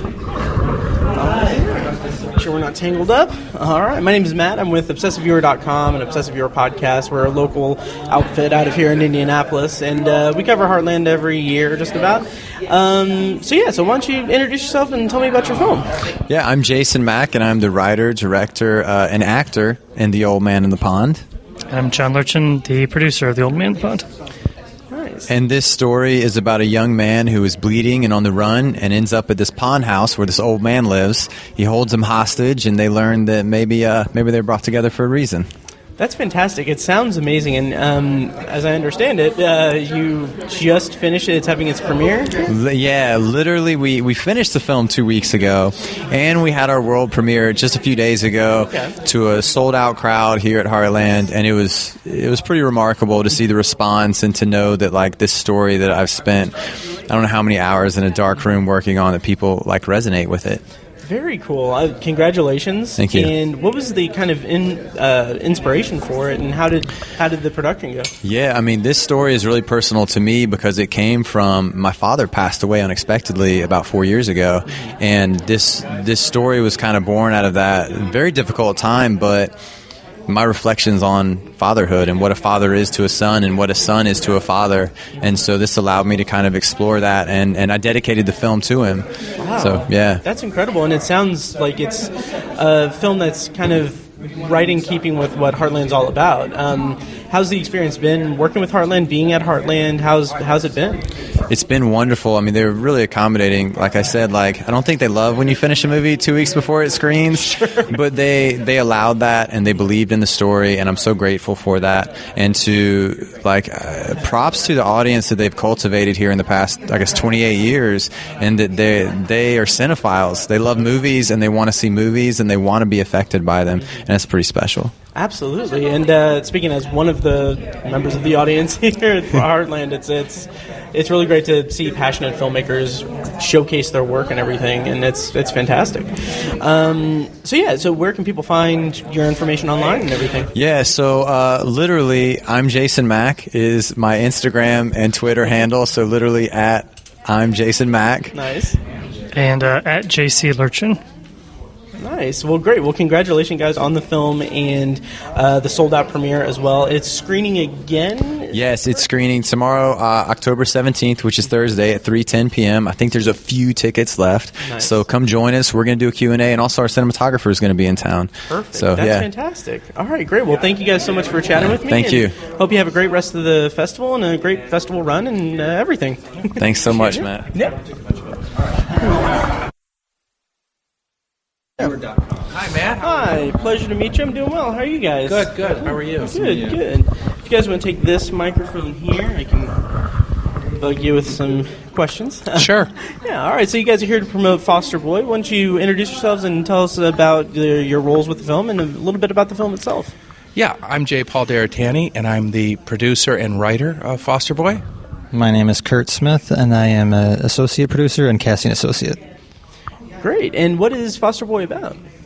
Foster Boy is a film about two individuals who have to see each other first before they can conquer a system in which there's a corrupt, where a young man was abused in a foster care system. It involves a young man named Jamal, who's about 19 or 20 years old, who finally decides to file a lawsuit because he had been switched from home to home with a for-profit foster care company. And the judge, who's Lou Gossett Jr., the famous Lou Gossett Jr., Academy Award winner, decides that he needs a lawyer, and he appoints a corporate white lawyer, which is Matthew Modine, who does not want to initially take the case. And they don't like each other at first, but they have to come together. They have to see each other for who they are. They have to get over their racial barriers, both of them. And then they have to fight a very corrupt foster care system. Wow, there's so much there. First of all, Lou Gossett Jr. and Matthew Modine, the two incredible actors. What was it like having them on the set and having them in the film? Well, we were honored, first of all. And I have to say that Kurt might want to speak to the casting part of Do you want to say something about casting? Sure. I mean, well, another actor that you didn't mention was Shane Paul McGee. He plays the foster child. That we really wanted to find somebody new, a fresh face, and we did an open casting call. It was about 1,000 submissions that we sifted through. Did around 400 actual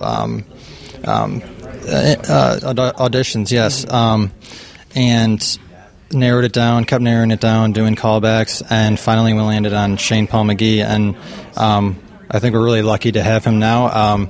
We're excited for his career to take off, and he's been killing it lately. So, that's fantastic. Yeah, but you want to talk about Matthew and Lou? Sure. In talking, your question was how were Matthew and Lou on set and working with them? They are. Well, first of all, Lou truly is a gentleman. He writes a book called An Actor and a Gentleman, kind of after his old movie Officer and a Gentleman.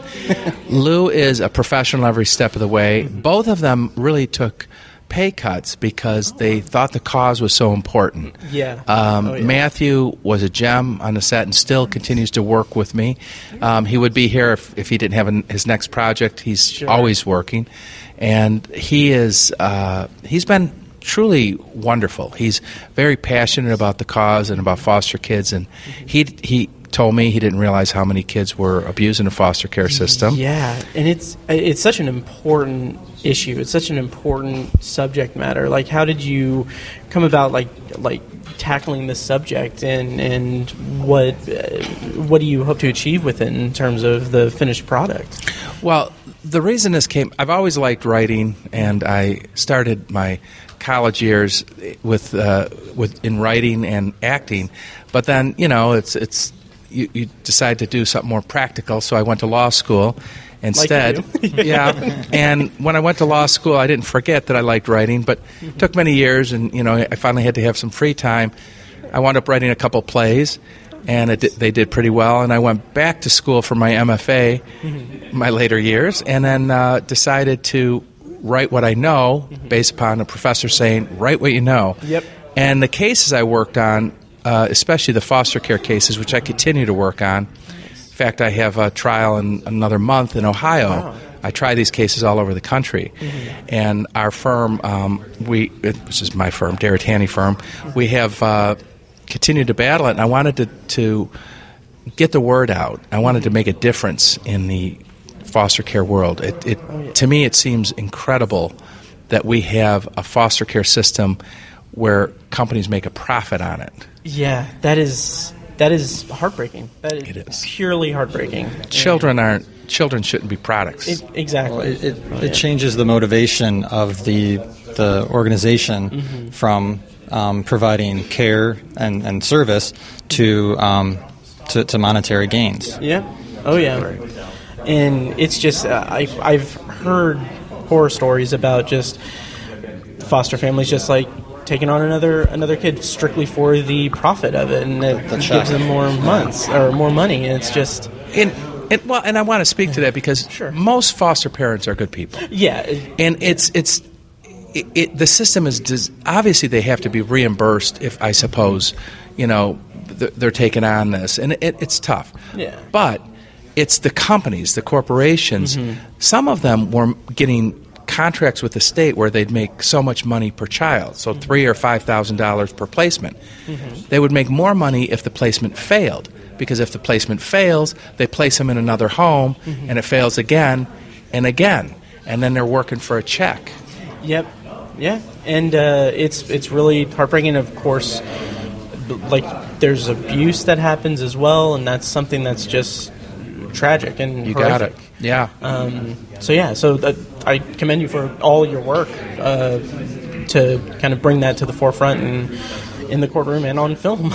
Well, thank you. I appreciate that. So where is, do you know offhand, like when it's screening, when Foster Boy's screening here at Heartland? It's a screening tonight in about an hour. And at which theater is it? The Traders Point AMC. Theater 9, I believe, at 7:30 p.m. Yeah, so come on over there. That'll be fun. And then it's screening a few more days from now, I think. Well, it already screened once. Oh, screened at the 10th, I think. Gotcha. Yeah. So, we're excited to hear the audience reaction. And we've already won 6 awards from other film festivals. Congratulations. That's amazing. So, it's an exciting time. Mm-hmm. And more importantly, we continue to get the word out. Yeah. Oh, yeah, absolutely. And it's something. Are there any other film festivals on the horizon that you guys have booked? Or we just got back from 5 of them, but we have one more called the Cinesol. Yeah, in late November, I think the 23rd and 24th, small film festival, Cinesol, down in like the very most southern tip of Texas, basically right on the border. Nice. So I'm sure they experience a need for foster care agencies in that area. Yeah. So we really just want to get the word out and hopefully change, eventually, ideally change legislation to where all states have a law that says no for-profit foster care. Yeah. No for-profit foster care. Each child should be assigned an attorney. Oftentimes you go into a courtroom and everybody else is assigned a lawyer. I'm the type of lawyer who represents a foster kid after he's been injured. And I would like that to change so that we prevent children from being injured. Yeah, absolutely. That would be the most important thing. And that sounds like that is obviously a very admirable goal to have and everything. And I, again, commend you guys for the work that you do and can't wait to see the film myself. I hope you do. Yeah. And do you have like a website or social media? Yeah, we're at fosterboy.com, right? Yeah. And then hashtag fosterboy, right? Well, also a hashtag fix foster care. Yeah, hashtag fix foster. There's some links on there. You can dig deeper into what we're trying to do, and there should be a link where you can put in your zip code, and it'll send you to your state reps to let them know that you care about this issue, and if you live in a state where they have for-profit foster care, you can hopefully make a difference by saying you don't like that. Mm-hmm. Yeah, we even have a button so that if you want to be connected with an organization so that you could become a foster parent. Because there's plenty of wonderful foster parents out there that do wonderful work, and we need more of them. We have 480,000 kids. And, 480,000 kids in foster care, and so many of them are teenagers, and they age out at the age of 17. Believe it or not, they would love a home even if they're 10, 11, 12, 13. Yeah. And they'd be so appreciative of having a place that they call a permanent home. And one thing that is pretty sad is that in many states, when a child turns 17 or 18, they age out, and they're given, in Illinois, they used to be given a bus card and $250, Jeez. and their things in a bag, even a plastic garbage bag. And what does that tell a child? Yeah. So I think that's changed now. At least we're trying to get where the kids have a nice sack or something a suitcase where they're taking their things, and a backpack, and a transition home, and some leads on jobs, and there's so many services that could be provided these kids. And to do that is to prevent, right now, 40% of the children who age out of foster care within 3 years wind up dead, homeless, or in jail. Yep. We could do better. Oh, absolutely. Absolutely. Well, the film sounds incredible, and thank you again for making it and for bringing it to Heartland and presenting it to the world. And wish you guys the best of luck, and hope you guys have a great rest of the festival. Well, thank you, and stations and news like you guys help bring out the word, too. Oh, thank you. I do what I can. Thank you. Take care, guys. Go to fosterboy.com. Perfect.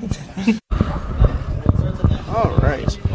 Okay, so hi, my name is Matt. I'm from ObsessiveViewer.com. We're a local blog and podcast and all that. So you guys are here for catching up. Why don't you introduce yourselves and tell us about the film? So I am Patrick Morris. I am co-writer, producer. I have a bit of a cameo in the film. And you are? Yes, I am Bill Crossland.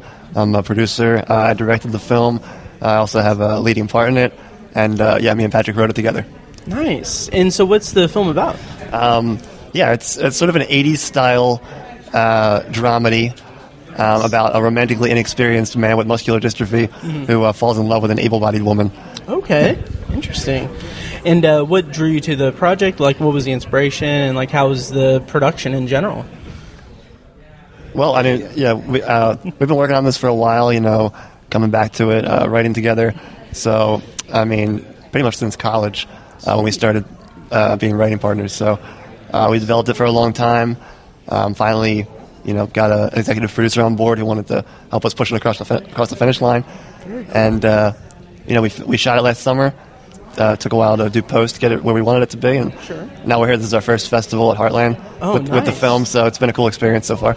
Very cool. Yeah, I've been telling people at the Q&As that he had written several drafts of the script long before he brought me on board to help shape it into closer into what it's today. But yeah, I mean, so about 10 to 15% of it is based on his own personal experiences, but a lot of it is creative decisions that were made by him and myself. So very cool. And so it's a dramedy, and when in terms of like bringing like a comedic voice to it, like what would you say would be like your biggest influences in terms of just the world of comedy and even drama in general?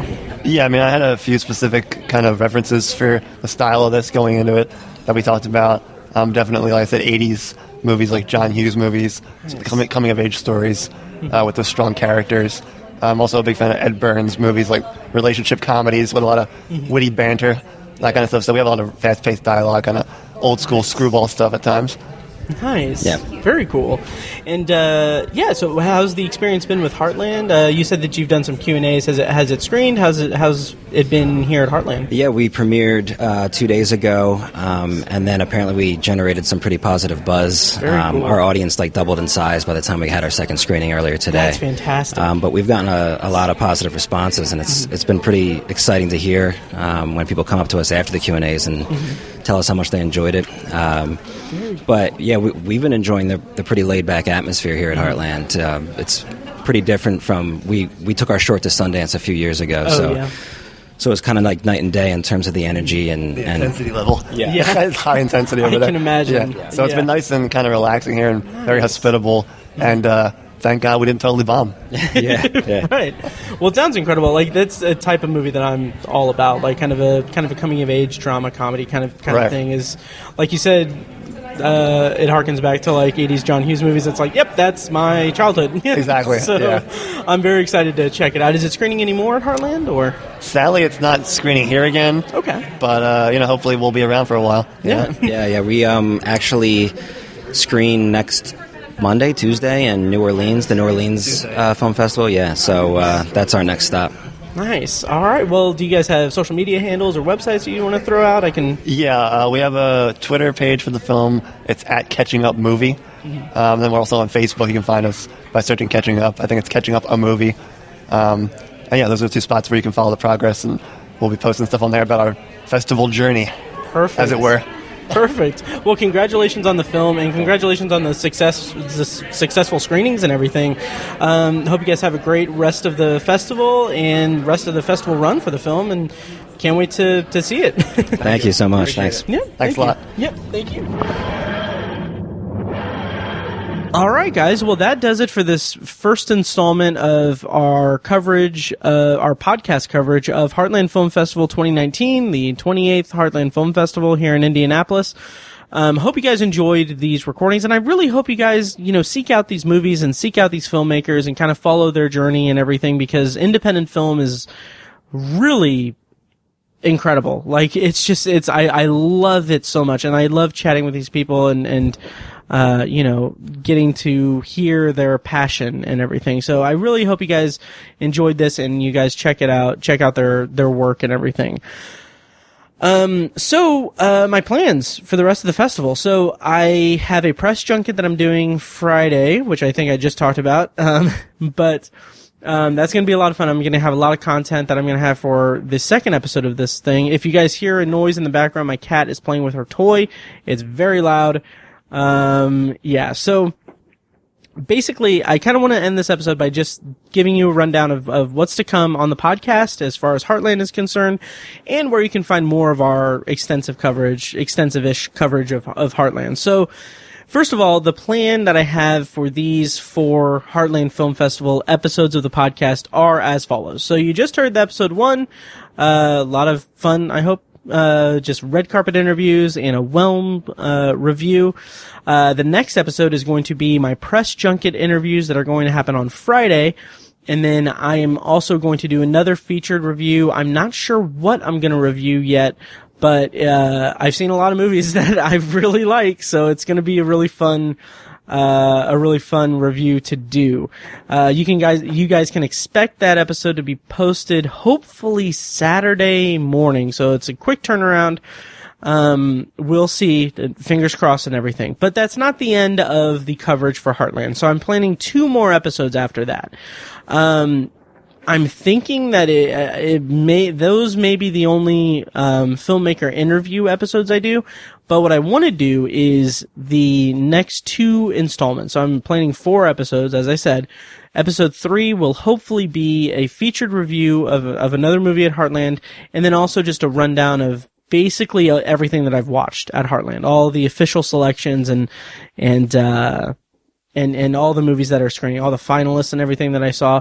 Because I'm really fortunate in that I've got screeners as in addition to Press Pass that I can get access to movies. So that'll be a more expansive breakdown of the movies watched and everything. I might have Tiny on there or something, but it may just be me.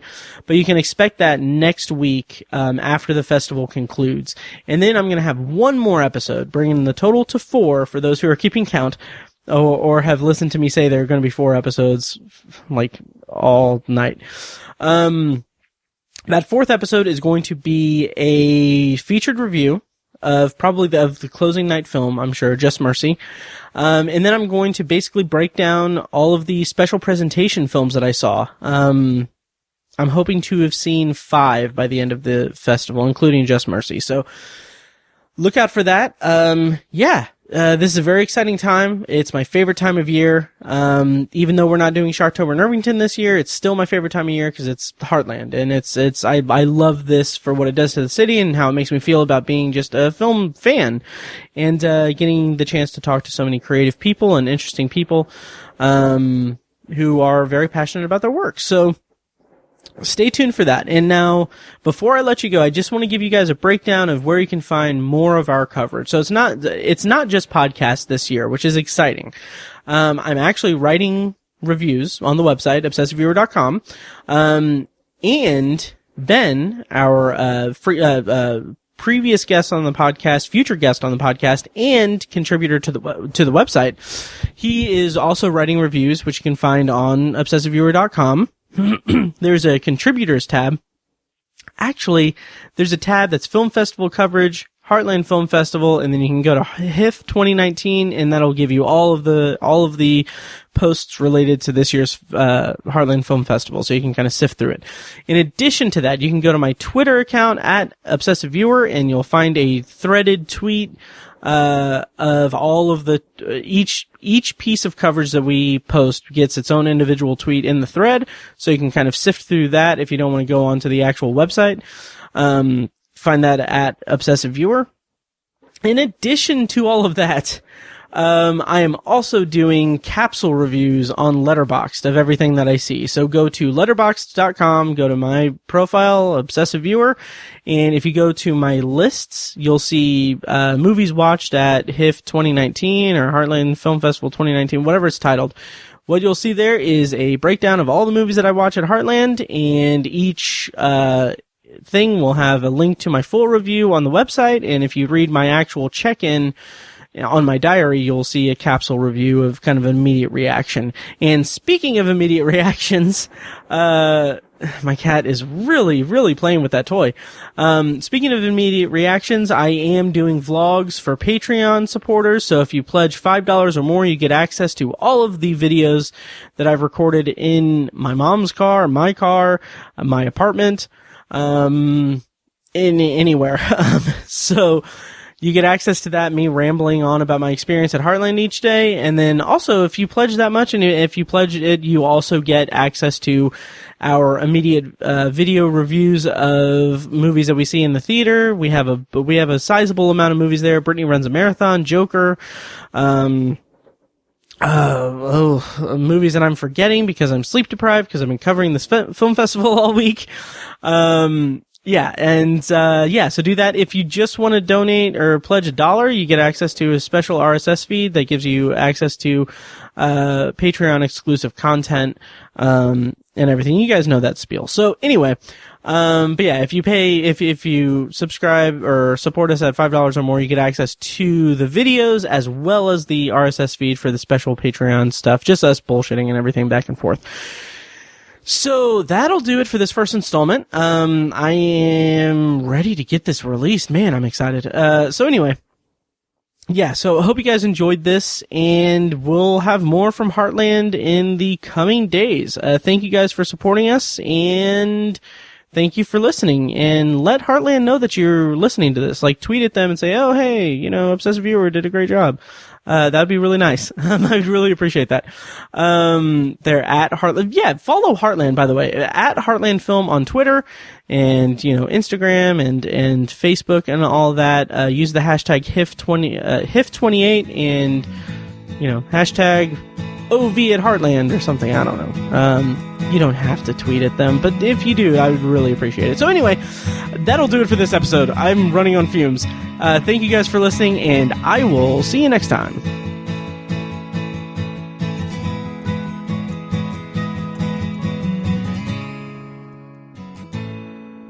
And now, in lieu of a special clip from the Patreon exclusive RSS feed, I'm actually going to play an audio clip from one of my vlogs that I am recording throughout Heartland Film Festival, which can be found at patreon.com/obsessiveviewer. If you pledge $5 or more, you get access to the full vlogs and videos of immediate reactions to movies that we've watched in the theater. So check that out at patreon.com/obsessiveviewer. Thank you and enjoy.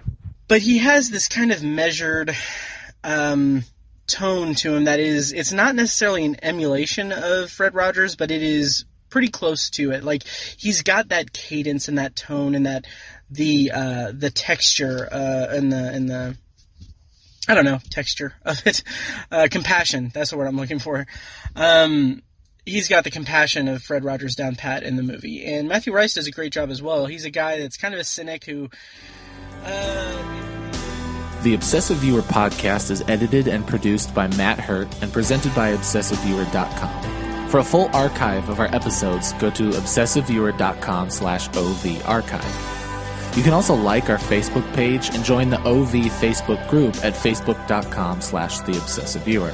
And follow us on Twitter at ObsessiveViewer and at ObsessiveTiny.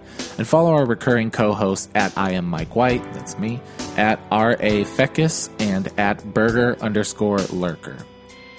If you enjoy the show, please take a couple minutes to leave us a rating and a quick review on Apple Podcasts. This is the easiest way to support what we do, and all it costs is a little bit of your time.